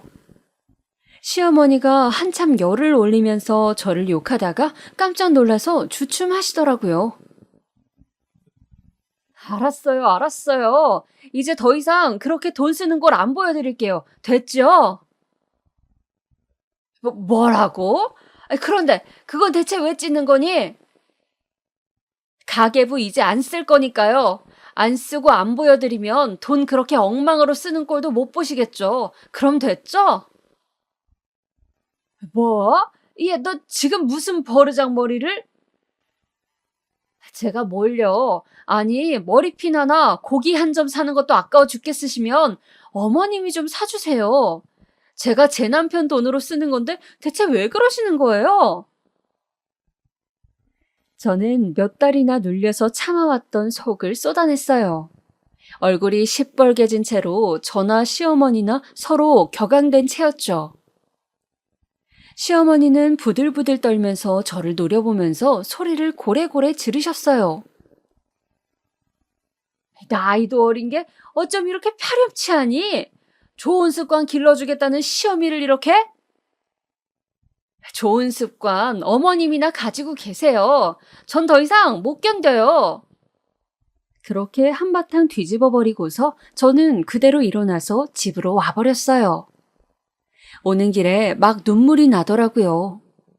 제가 결혼을 왜 해가지고 돈 한 푼 쓰는 것도 이렇게까지 스트레스를 받는지 모르겠어서요. 저는 집에 와서 한바탕 울고서는 잠이 들어버렸어요. 저녁 때 퇴근해서 온 남편이 저를 깨울 때까지 아주 깊이 잤지요. 남편은 저를 깨워서 한참 등을 두드려 주었어요. 고생했어. 진짜 엄마가 좀 심하게 굴었나 보네. 당신 어떻게 알아? 아버지한테 전화 받았어. 아버지가 낮에 집에 들어갈 일이 있어서 들어가셨는데 엄마가 거실에서 울고 있더래. 그래서 자초지종 들어보고 찢어져 있는 가계부 훑어봤더니 정말 너무 심했다고. 아버지가 당신한테 미안하다고 전해달라고 하시더라. 아, 아버님 너무 감사하다. 저는 남편한테 꼭 안긴 채로 한참 있었어요. 시아버지가 시어머니와는 완전히 다른 성격이셔서 정말 다행이었죠. 다음 주에 시아버지가 저희 부부를 부르셨어요. 남편하고 제가 시댁으로 갔더니 이미 식사를 해놓으셨더라고요. 시아버지는 점잖게 웃으면서 저한테 그러셨어요. 미안하다. 이 사람이 뭘 가르치려다 보니 너한테 실수를 했구나. 다시는 그럴 일 없을 게다. 난 그냥 좋은 습관 들여주려던 거였다. 시어머니는 여전히 뾰루퉁한 얼굴로 화가 나 있었지만 워낙 무서운 시아버지 앞이라서 그 이상은 못하셨어요. 저는 눈물이 나올 것 같은 걸 참으면서 고개를 숙여서 사과를 받아들였죠. 그날은 정말 식사가 맛있더라고요. 그 이후로 시아버지가 대체 뭐라고 말씀을 해놓으신 건지 시어머니는 저희 집에 발걸음을 안 하셨어요. 시아버지의 말씀도 있으셨겠지만 약간 저희를 얼굴 보기 싫어하시는 그런 것도 있으신 것 같더라고요. 그런데 그렇다고 저한테 트집 잡는 걸 그만두신 건 아니었어요. 한동안은 잠잠했지요. 시아버지가 집에서 화를 내셨다고 들었으니 시어머니가 꽤 오랜 시간 저한테 뭐라 안 하신 것은 당연했어요. 하지만 시간이 한참 흐른 뒤부터는 슬금슬금 다시 시어머니 특유의 트집 잡기가 시작되었어요. 주로 전화를 하시거나 집에 오라고 하셔서 그랬지요. 예, 너 오늘은 애비 아침에 밥 새로 해준 거니? 네, 해줬어요. 따뜻한 밥을 아침에 해서 먹고 나가는 게 좋으니까요. 반찬은 몇 가지였니? 어제 먹던 치킨 데워서 볶아주었고, 김치하고 무나물. 제정신이니? 어제 먹던 걸 데워서 줬다고? 시어머니는 시아버지가 화내시기 전으로 돌아간 것처럼 말씀을 하시더군요. 마치 그런 일이 없었던 것처럼 저를 혼내던 그 부분들을 다시 가져와서 혼내기 시작하셨어요. 이제 차마 가계부를 다시 쓰라거나 돈 쓰는 걸 영수증까지 가져와서 검사를 받으라는 말씀은 안 하셨지만 그 외의 다른 부분들은 똑같았어요. 정말 숨이 막히는 것만 같았죠. 남편도 그 사이 시간이 흘렀다고 이번에도 또 뜨뜻미지근한 반응이어서 더 화가 났지요. 남편은 이제 가계부 검사도 안 맡으니 그 정도는 그냥 참으라더군요. 그러고 보니 남편의 말이 맞기도 했어요. 저는 어른들한테 거짓말을 한다는 게 너무 양심상 꺼려져서 하지 않았는데 사실 시어머니가 저렇게까지 박하게 구시는데 제가 굳이 진실만을 말할 필요가 있나요? 거짓말 안 하고 신의를 지키는 것도 어느 정도 서로 간에 신뢰가 있는 사이에 하는 거죠. 저는 남편의 말에 그럴까 하고는 남편하고 말을 맞췄어요. 아침에는 항상 제가 3가지 반찬 이상을 새로 해주고 국도 새로 하고 밥도 새로 해주는 것으로요. 저녁에는 5가지 이상 반찬해주고 매일같이 찌개도 새로 끓여준다고 하기로 했어요. 시어머니를 속여 먹으려고 이렇게까지 상세하게 거짓말을 짜서 둘이 입을 맞춘다는 게 좀 어처구니가 없기도 했지만 그래도 시어머니가 들들 볶으시는 것에서 벗어나려면 이런 수밖에 없었죠. 어차피 시어머니가 저희 집에는 오지도 않으시니까 가능한 일이기도 했고요. 그 다음 날부터 시어머니가 전화하셨을 때 저는 밝은 목소리로 대답했어요. 너 어제 저녁찌개 새로 끓였니? 네, 어머님, 그럼요. 무슨 찌개 끓였니? 밥은 새로 했어? 그럼요, 어머님. 김치찌개 돼지고기 잔뜩 넣어서 끓였더니 그이가 무척 좋아했어요. 애비가? 김치찌개는 안 좋아할 텐데. 그래도 제가 끓여준 것은 잘 먹던데요. 밥 한 공기도 남기지 않고 아주 싹 비웠어요. 그래? 시어머니는 미심쩍다는 듯한 말투였어요. 항상 제가 어물거리면서 대답을 제대로 하지 못해서 시어머니에게 혼나고 통화가 끝나는 패턴이었는데 이번에는 묘하게 제가 당당하게 죄다 대답을 했다는 거였지요. 그리고 저녁 때 집으로 돌아온 남편이 신나서 저한테 묻더라고요. 사실 어제는 저희가 치킨 배달을 시켜서 저녁을 때운 날이었어요. 하지만 남편과 말을 맞추기를 일주일 동안 찌개와 반찬 메뉴를 짜서 그걸 서로의 수첩에 적어두고서 어제 저녁엔 뭘 먹었다고 시어머니에게 대답하기로 했거든요. 시어머니를 성공적으로 속여 넘긴 게 그때는 그렇게 좋더라고요. 저는 남편하고 깔깔 웃으면서 그날은 정말로 흰쌀밥을 새로 해서 김치찌개에 돼지고기를 듬뿍 넣어서 끓여주었어요. 남편이 정말로 맛나게 싹싹 잘 먹더라고요. 사실 내버려두면 저는 나름대로 남편한테 음식도 잘 해주는 편이었어요. 당연히 외식도 하고 싶을 때가 많으니까 치킨이나 피자, 햄버거 등을 시켜서 배달해다 먹는 경우도 많기는 했지요. 하지만 저희는 아직 젊었고 당연히 기름지고 자극적인 음식도 먹고 싶은 때가 많았으니까요. 시어머니는 그런 걸 조금도 이해 못하겠다는 듯이 구셨는데 남편은 그게 이해가 안 간다고 말했어요. 사실 우리 엄마도 음식 되게 못했거든. 정말? 그래도 지금은 괜찮으시던데. 그건 자기가 매일 우리 집에 가서 밥을 먹은 건 아니니까 그렇지. 맨날 같은 음식만 내놓으시거나 아니면 다른 걸 시도하면 완전 음식이 먹을 수도 없는 경우가 많았어.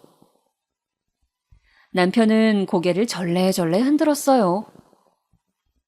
하다못해 김치도 너무 짜거나 너무 맵거나 둘 중 하나라서 아무도 우리 집 김치는 안 먹었어. 그래서 결국 김치 사다 먹기 시작했고 지금도 산 김치 드시잖아, 우리 집에서는. 지금도? 아니, 지금 김치 어머님이 담그신 게 아니야? 아니야. 절대 아니야. 우리 엄마 진짜 김치 못하거든. 집에서 담근 김치 먹고 싶을 때는 외삼촌네가 갖다 주실 때뿐이었어. 외숙모가 김치를 잘하시는 편이어서 엄마가 드시고 싶다고 할 때 잘 갖다 주셨어. 외숙모랑 외삼촌이 어머니한테 되게 잘하시는 편이었나 봐. 잘하셨지. 근데 또 그만큼 우리 엄마도 외삼촌네한테 잘했어. 아니, 잘한 것도 넘어서서 좀 과하게 하셨지. 남동생이 아니라 무슨 장남처럼 예뻐하셨으니까. 젊었을 때 사실 우리 엄마가 외삼촌 사업에 돈 자기 이름으로 대출해줬다가 난리 났었잖아. 나 그건 처음 들어. 왜, 무슨 일이 있었던 건데? 외삼촌이 예전에 무슨 호박집인가? 그런 건강식품 사업한다고 난리를 쳤는데 다른 사람들이 다 안 될 거라고 투자를 안 하니까 엄마한테 하소연을 한 거야. 자기도 알지만 우리 아버지 다른 건 몰라도 절대 대출이나 보증 같은 거 완전 싫어하고 한 거 걸리면 난리 나잖아. 엄마가 큰 마음 먹고 아버지한테 이건 그런 게 아니라 사업 투자다, 잘 될 거다 하면서 말했다가 아버지가 쌩 난리를 치고 엄마 혼내셔서 다시는 말도 못 꺼냈고. 아니, 그런데 어머님이 본인 명의로 대출하셨단 거야? 그렇지. 엄마가 자기 명의로 대출해서 외삼촌 사업에 쓰라고 주신 거야. 그래서 외삼촌 사업이 잘 되었을까? 당연히 안 되었지. 그래서 엄마가 자기 명의로 대출한 돈은 당연히 못 돌려받았고, 그거 나중에 아버지한테 걸려서 아주 집안이 뒤집어졌었어. 아버지가 당장 갈라선다고 이런 식으로 부부 신의를 어기고 속인 채로 마음대로 돈 대출해서 빌려주는 거 못 본다고 하셨어. 그건 사실이긴 하지. 사실 시아버지는 어린 시절 친가에서 돈 때문에 고생을 많이 하셨다더라고요. 시할아버지께서 그렇게 친구분들한테 보증도 많이 서주고 대출도 많이 해서 돈을 빌려주시는 통에 집이 전부 날아가고 나중에도 병치료도 못하고 돌아가셨대요. 가슴 아픈 이야기였지만 아마 시아버지께는 굉장한 정신적 충격이셨던 모양이었어요. 그래서 대출이나 보증, 주식 같은 건 아주 질색을 하고 펄쩍 뛰신다더라고요. 우리 아버지도 가엾지. 사실 우리 엄마 돈 그렇게 안 쓰는 사람 아니거든. 아버지가 잘 버셔서 그렇지. 엄마가 소소하게 쓰는 돈들 모아보면 어지간한 집 생활비는 될걸? 발 아프다고 파출부 쓴 것도 진짜 오래되셨거든. 물론 일주일에 한 번 오는 분이긴 하지만. 그런데 왜 그렇게 나한테는 절약하라고 하시는 거야? 형수나 재수 씨한테도 맨날 그랬어. 취미인가 봐, 안주. 우리 잘할 때도 형한테는 안 그랬지. 나한테는 돈 아끼라는 소리 진짜 귀에 못 박히도록 들었다. 그나마 내가 돈을 버니까 그 뒤로는 나아지긴 했지만. 아우, 난 우리 엄마가 그랬으면 같이 못 살았을 것 같아. 그러게 말이야. 나 참 참을성이 많은 것 같아. 결국 대화는 남편의 자화자찬으로 끝나서 저는 남편의 옆구리를 꼬집으면서 웃었어요. 남편은 느긋하고 온화한 사람인데 농담처럼 자화자찬을 하는 게 저는 그렇게 웃기면서 귀여울 수가 없더라고요. 그렇게 저희는 시어머니의 간섭을 성공적으로 막아내는 것 같았어요. 남편과 제가 한꺼번에 입을 맞춰서 대답을 하니까 시어머니는 차마 저한테 혼낼 거리를 찾아내지 못했던 거지요. 저는 좀 느긋해져서 이제 시어머니의 전화가 와도 그렇게 긴장하지 않았고 시어머니도 뭔가 재미가 없는지 전화가 뜸해지셨어요. 제가 안부 전화를 해도 별다른 질문을 하지 않으셨고요. 그렇게 몇 달이 흐르고 나니 이제 굳이 남편하고 말을 맞추지 않아도 되지 않을까 하는 마음이 들었어요. 마음이 느긋해져서인지 그때쯤 임신이 덜컥 되더라고요. 사실 아이 계획은 좀 미뤄두고 있었는데 이왕 들어선 아이를 지울 수는 없었으니 그대로 낳아서 기르기로 했지요. 제가 임신이 확정되고 난 날 남편은 기뻐하면서 제 손을 잡고 거의 울려고 하더라고요. 자기, 사실 몇 년 뒤에 아기 계획 세웠었지만 지금 우리 아기가 드디어 생겼다고 하니까 정말 너무 기쁘다. 나도 좋아. 생각보다 빠르지만 상관없는 것 같아. 우리 잘 낳아서 잘 기르자. 그럼 우리 아이인데 정말 내가 할 수 있는 한 잘해줄 거야. 자기도 이제 진짜 몸 조심해. 오히려 임신 초기가 더 위험하다더라. 몸 가능한 움직이지 말고 가능한 조심하면서 앉아 있도록 하고. 알았어. 꼭 그렇게 할게. 시댁에도 말씀드렸더니 시아버지가 정말 많이 기뻐하시더군요. 반면 시어머니는 듣는 둥 마는 둥 어딘가 시큰둥한 얼굴이셨어요. 오히려 시어머니는 제가 임신을 한 게 무슨 유세냐는 듯이 눈을 홉뜨고서 저를 아래 위로 바라보셨지요. 시어머니는 저를 흘겨보셨지만 제게 트집 잡을 만한 거리를 발견하지 못하셔서 한숨만 푹 내쉬셨어요. 남편과 그렇게 한번 시어머니를 속여 넘긴 이후로는 시어머니한테 그냥 대충 대답하는 것에 그리 양심의 가책이 느껴지지 않더라고요. 지금 임신 갓한 애한테 그게 무슨 소리를 하는 게요? 괜찮다, 새아가. 넌 그냥 아무 걱정하지 말고 건강한 아기만 낳으면 된다. 아들이면 좋겠지만 딸이어도 좋다. 어차피 우리 집안에는 손자가 이미 많으니 넌 걱정하지 않아도 돼. 네, 아버님, 감사해요. 시아버지도 어쩔 수 없이 아들 편애이긴 했지만 그래도 시어머니보다는 훨씬 나은 반응이셨어요. 어차피 정말 시댁에서는 시아주버님네 손자가 둘이나 있었고 시동생네 손자가 하나 있었거든요. 저희가 딸을 낳든 아들을 낳든 아무런 상관이 없는 상황이었죠. 시아버지는 잠시 생각하시더니 고개를 흔드셨어요. 아니, 차라리 손녀가 좋겠다. 우리 집에는 손녀가 없어. 손녀라니 정말 얼마나 예쁘겠느냐? 거물거물하고 사랑스럽겠구나. 여보, 그게 무슨 말이에요? 그래도 손자가 있어야지. 그 다음에 손녀를 낳아도 낳아야지. 뭐 아무튼 어느 쪽이든 좋다. 부디 건강하게만 나아라. 시아버지의 축하하는 말을 듣고 나니 저도 참 좋더라고요. 남편도 싱글벙글하면서 말했어요. 저희도 파출부 아주머니 한 분 쓰려고요. 일주일에 한두 번이라도 힘든 일을 맡기면 훨씬 이 사람이 편하지 않을까 싶어요. 그래. 아내 몸은 남편이 생각해줘야 한다. 꼭 써라. 시아버지가 고개를 끄덕이셨고 남편은 제 손을 꼭 잡으면서 웃었어요. 저는 마냥 행복하기만 했죠. 그리고 그 다음 달부터 당장 파출부 아주머니를 구했어요. 남편은 우리 동네에서 일 잘하신다는 분을 수소문해서 모셔왔다고 하더라고요. 아주버님은 인상도 좋으셨고 제가 임신했다는 이야기를 하자 고개를 끄덕이셨어요. 아유, 새댁. 임신했을 때는 초기에 조심해야죠. 힘든 일 있으면 남겨놨다가 나한테 맡겨요. 내가 정말 일 하나는 자신이 있거든. 감사합니다. 저희가 페이도 넉넉하게 드릴게요.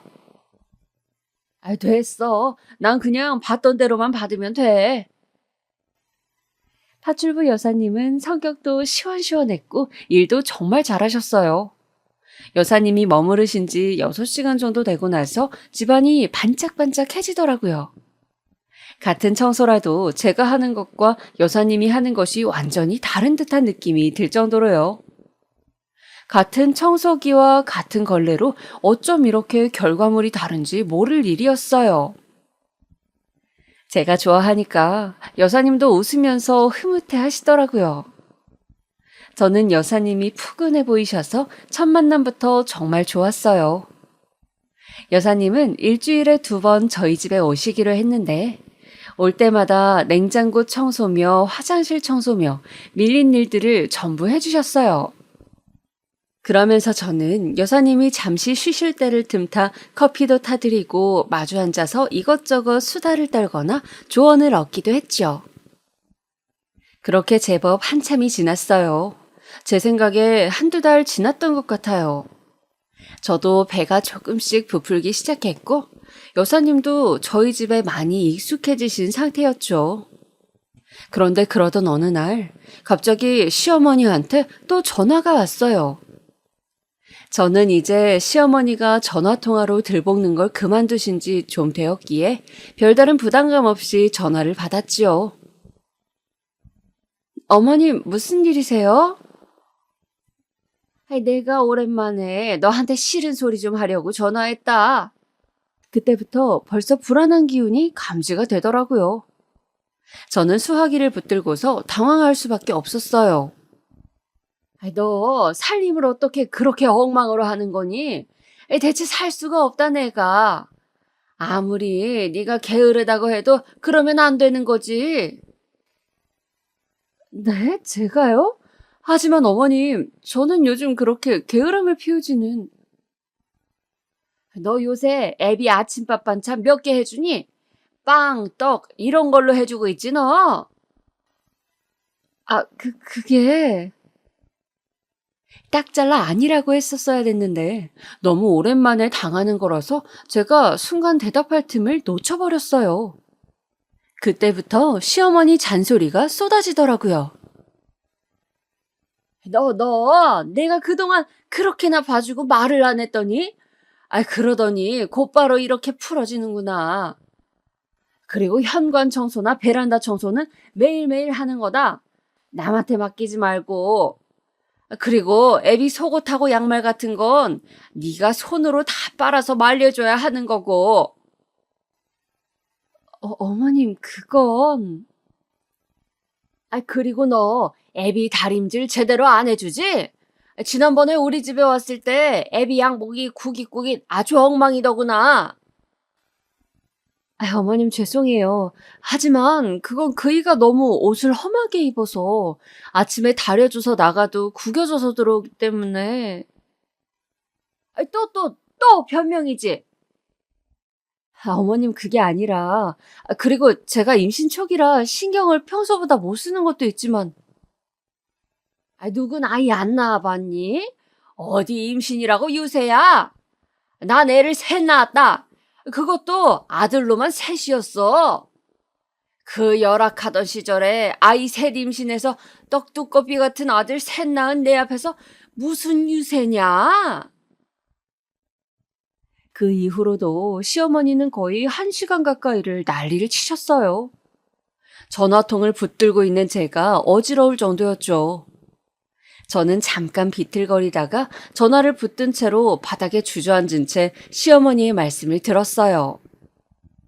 중반부터는 시어머니가 대체 무슨 말씀을 하는지도 제대로 못 알아듣겠더라고요. 시어머니는 소리를 빽 지르셨어요. 너, 내가 앞으로 매일 전화할 거다. 내가 그동안 봐준다고 편하게 두었더니 아주 엉망진창이구나. 그러고는 전화를 끊어버리시더라고요. 저는 너무 눈앞이 캄캄해서 주저앉은 채로 한참을 앉아 있었어요. 그리고 그날 저녁 저는 남편한테 그 이야기를 했어요. 하지만 남편은 느긋하게 어깨를 으쓱 할 뿐이었죠.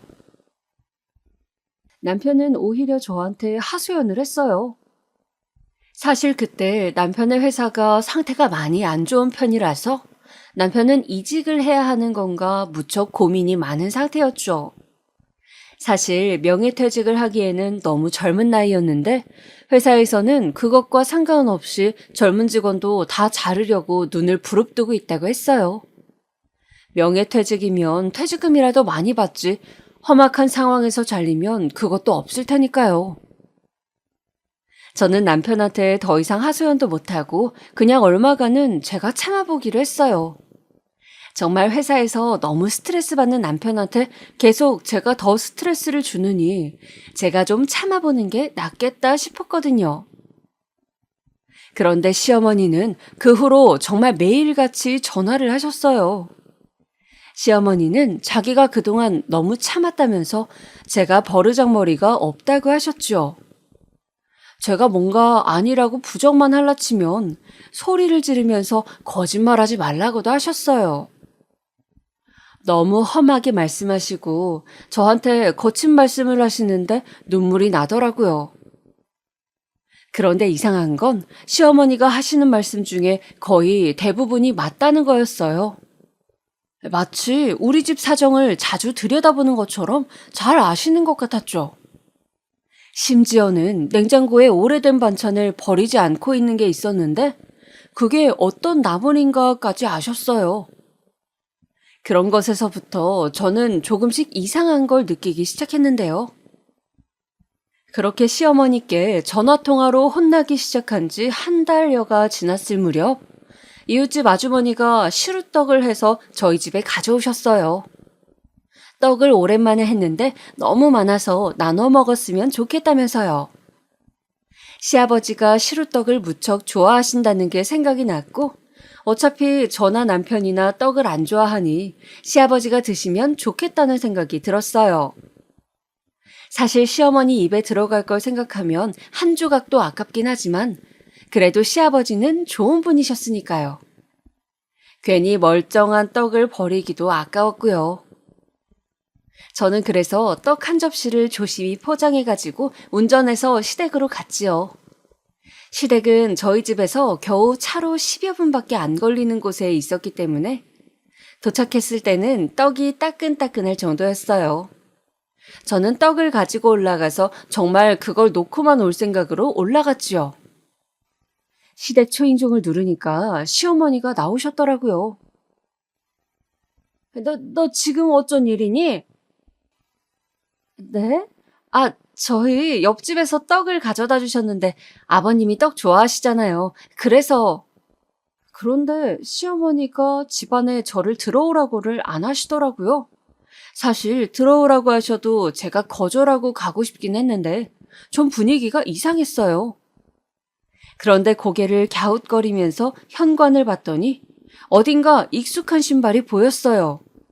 그리고 부엌에서 뭔가 익숙한 소리도 들려왔지요. 사모님, 여기 이 냄비 어디다 놓을까요? 아줌마. 나중에 내가 이야기할게요. 잠시만. 전 그 두 가지를 목격하고 저희 집에 오는 파출부 아주머니가 시댁에도 오고 있다는 사실을 알아차렸어요. 전 순간 너무 놀랐지만 본능적으로 최대한 못 알아챈 척을 했어요. 아무것도 모르는 것처럼 행동하면서 웃으면서 시어머니께 인사를 했지요. 그리고 저는 돌아서서 나왔지요. 나와서 제 차 안에 있는데 놀란 가슴이 가라앉지를 않았어요. 그동안 이상할 정도로 저희 집 사정을 시어머니가 잘 아시더니만 파출부 여사님이 시댁에도 가고 있는 거였어요. 어쩐지 정말 너무 자세하게 아시더라고요. 냉장고 청소를 여사님이 해주시니까 당연히 냉장고 사정에 대해서도 잘 아시는 거였죠. 저는 집에 와서 한참 생각했어요. 만약 파출부 여사님이 시댁에서 시어머니와 친하게 지내고 있다면 저 역시 파출부 여사님과 친하게 지내야겠더라고요. 여사님을 닥달해서 제가 얻어낼 게 아무것도 없잖아요. 오히려 친하게 지내서 시댁 사정을 알아보는 게 나을 것 같았어요. 그래서 다음 주 파출부 여사님이 오셨을 때 저는 캡슐 커피를 내려서 우유까지 타고 사다 둔 조각 케이크를 꺼내서 드리면서 같이 즐거운 디저트 타임을 즐겼어요. 여사님은 이런 거 너무 오랜만에 먹어본다면서 정말 즐겁게 드시더라고요. 저는 환하게 웃으면서 비스킷하고 쿠키도 꺼내드렸죠. 아니, 여사님, 그런데 혹시 저희 시댁에도 일 나가세요? 저는 말을 돌리지 않고 곧장 여쭤봤어요. 여사님은 순간 목이 먹힌 듯 컥컥거리시더니 커피를 한 모금 드시고서는 제 눈치를 보시더라고요. 저희 사정을 미주알 고주알 일러 바치셨으니 뭔가 찔리기야 하셨겠죠?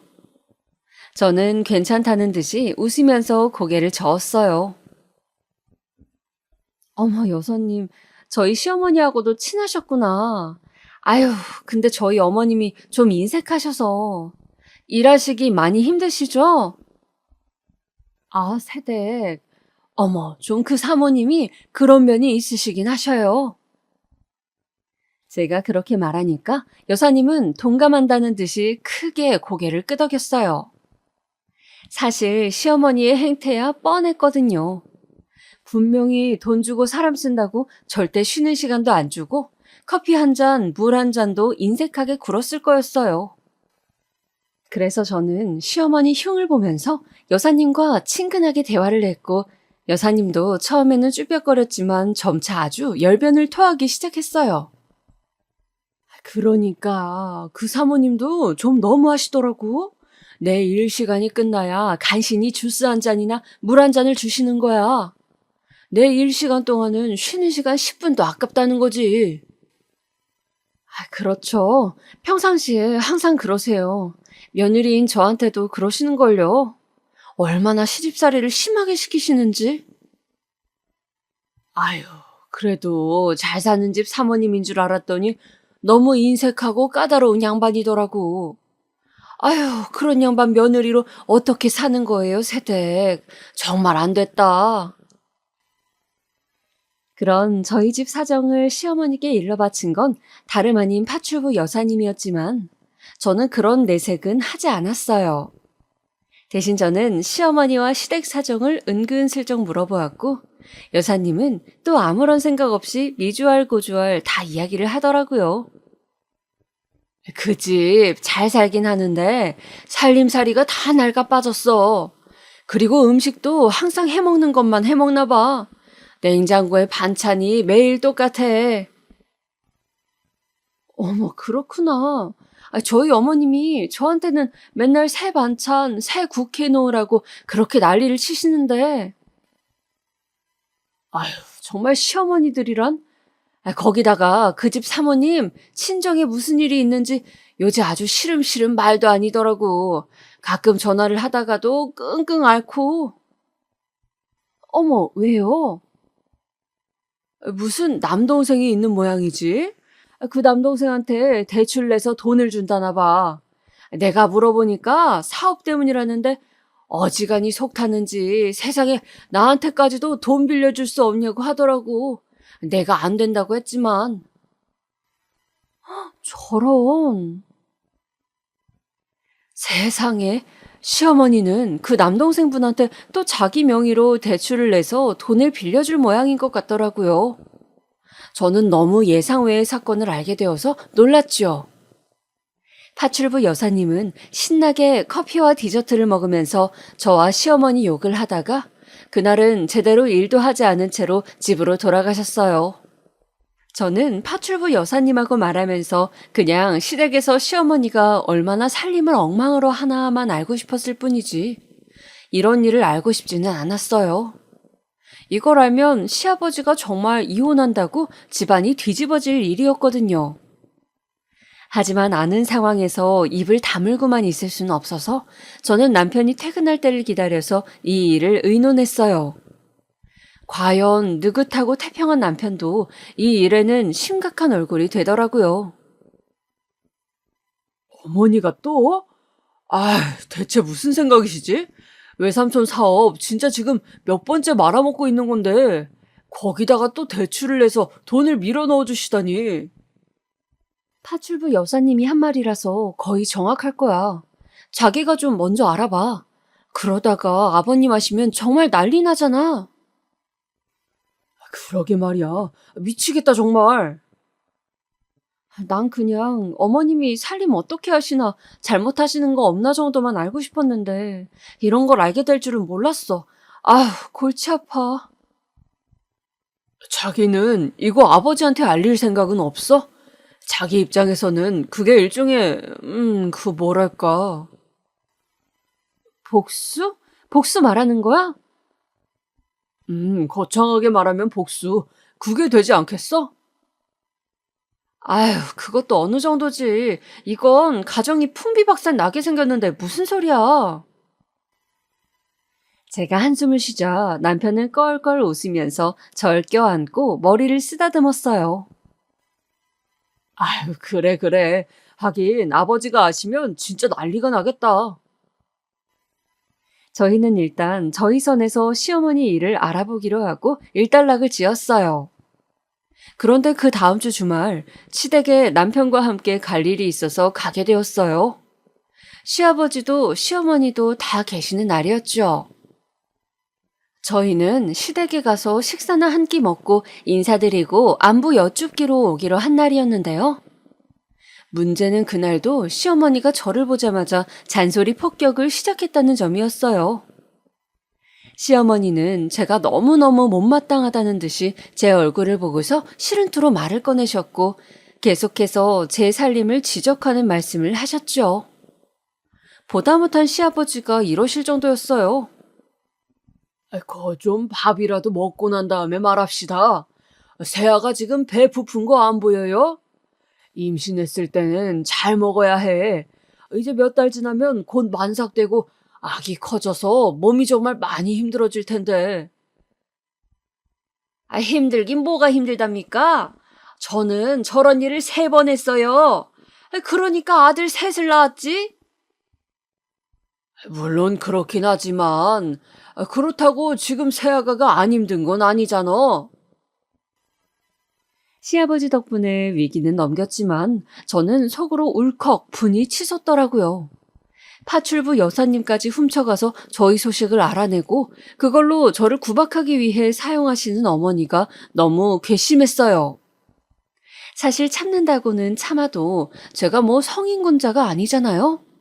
지금 시아버지 몰래 가정이 박살날 만한 짓을 하고 있으면서 저한테 저렇게 구는 게 혹시 자기 스트레스를 푸는 건 아닌지 의심될 정도였죠.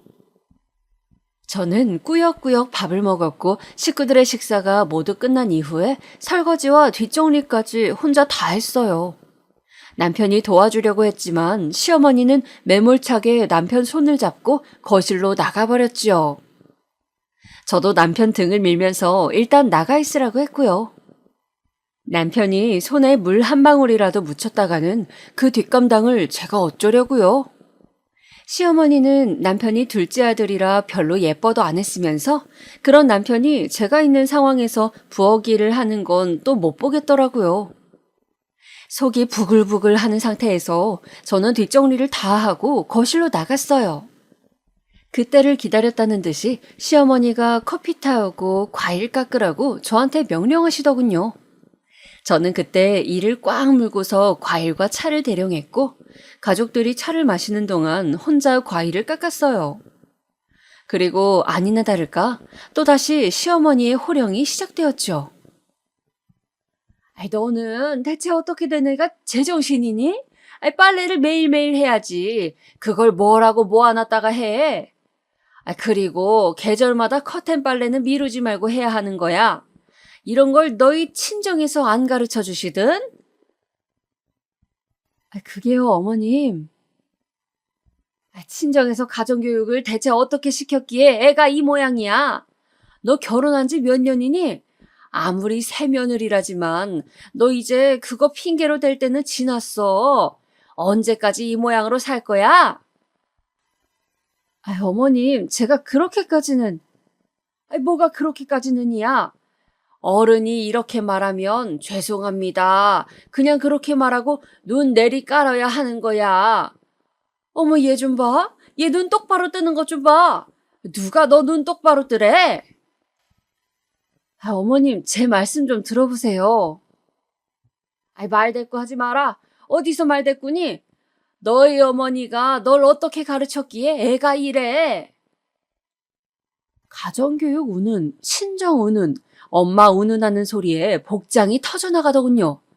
생각해보세요. 몇 년이나 결혼 후 계속해서 이런 식으로 스트레스를 받아왔는데 게다가 저는 임신 중이었어요. 안 그런 척, 괜찮은 척해도 온몸이 예민해지고 임신하지 않았을 때와 몸 상태가 너무 달라서 감정이 죽 끓듯이 변덕을 부리고는 했죠. 그런 와중에 시어머니가 불을 들이부어 버리니까 제가 제정신이기도 힘들었어요. 남편이 제 눈치를 보면서 말리려고 하고 시아버지도 시어머니가 너무 과격하게 말씀하시니까 말리려고 했지만 시어머니는 이미 저를 공격하려고 혈안이 되어 있어 아무 말도 들리지 않는 상태셨죠. 너 내가 가만히 있으니 정말 아무것도 아닌 허수아비로 보이니? 어쩜 저렇게 고약한 아이가 들어왔을까, 우리 집에? 내가 너였으면 정말 바짝 엎드려서 어른들 말씀 따르면서 그대로 했을 거야. 넌 어쩜 애가 그러니? 저요? 글쎄요, 어머님보다는 나은 것 같은데요. 자기야. 뭐라고? 너 지금 뭐라고 했니? 어머님보다 낫다고요. 아무렴요. 제가 어머님보다는 훨씬 낫죠. 남편이 저를 말리려고 했지만 저도 눈이 돈 상태였어요. 시어머니가 너무 밉고 친정이며 저희 엄마며 가정교육 어쩌고 한 게 그 무엇보다 화가 났어요. 더 이상 어디까지 참아야 하지 싶은 생각도 들었고요. 최소한 저는 어머님처럼 대출받아 사업에 밀어넣어주진 않잖아요. 계속 망하는 남동생 사업이라든가 말이에요. 뭐라고?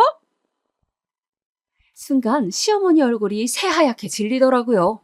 남편도 물론이고요. 거실에 침묵이 감도는데 제 말소리만 들렸어요. 왜요? 계속 말씀해보세요. 대출도 해주고 보증은 안 서주셨어요? 집안 말아먹기 딱 좋으시겠던데요. 너 무슨 소리를? 제 말 틀린 곳 있나요? 아니라면 아니라고 해보세요. 아니야, 여보. 그런 거 아니에요. 정말이야? 새아가 말이 정말이냐고? 아니에요. 내가 그럴 리가요. 지난번에 한번 내가 뜨거운 맛을 봤는데. 새아가 넌 왜 그런 말을 했지? 저는 숨을 가라앉히면서 자초지종을 말했어요. 시아버지는 다 듣고 난 후 시어머니를 노려보셨죠. 시어머니는 새파랗게 질린 채로 입을 가린 채 울기 직전이시더라고요. 시아버지가 아무 말도 하지 않은 채로 시어머니와 함께 안방으로 들어가시고 나서 곧 안방에서 큰 소리가 나기 시작했어요. 시아버지의 노호성이었죠. 남편은 흥분한 저를 달래서 집으로 데리고 왔어요. 나중에 들었는데 시어머니는 친정 남동생한테 주려고 억대 대출을 받아놓은 상태였대요. 다행히 대출금을 남동생한테 입금하기는 전이었다는데 시아버지가 시어머니를 데리고 당장 은행으로 쫓아가서 시어머니 이름으로 대출을 줘야 하라고 해서 알게 되었다더라고요. 심지어 보증까지 서주려고 준비하고 있었대요. 시어머니는 그 남동생하고 나이 차이가 아주 많이 났기 때문에 아들같이 여긴다면서 어떻게 망하는 애를 그냥 두고 보냐고 엉엉 우셨다더군요. 그 덕분에 정말 시부모님이 이혼 위기까지 가셨는데 중간에 저희 아기가 태어나는 바람에 흐지부지 되었어요. 우리 집 최초의 손녀였죠. 시아버지는 저희 아기한테 완전히 푹 빠지셔서 나중에 손녀한테 조부모가 다 늙은 나이에 이혼했다 이야기 들려주기 부끄럽다면서 이혼을 포기하셨어요. 그 덕분에 시어머니는 이혼을 안 당할 수 있었지만 그때 이후로는 시댁에서 거의 말씀도 못 하시고 눈치를 보면서 지내게 되었지요. 뭐 제가 충동적으로 저지른 일이기는 했지만 그래도 무척 속 시원한 결말이기는 했어요. 제 이야기는 여기까지입니다. 잘 들으셨으면 좋겠어요.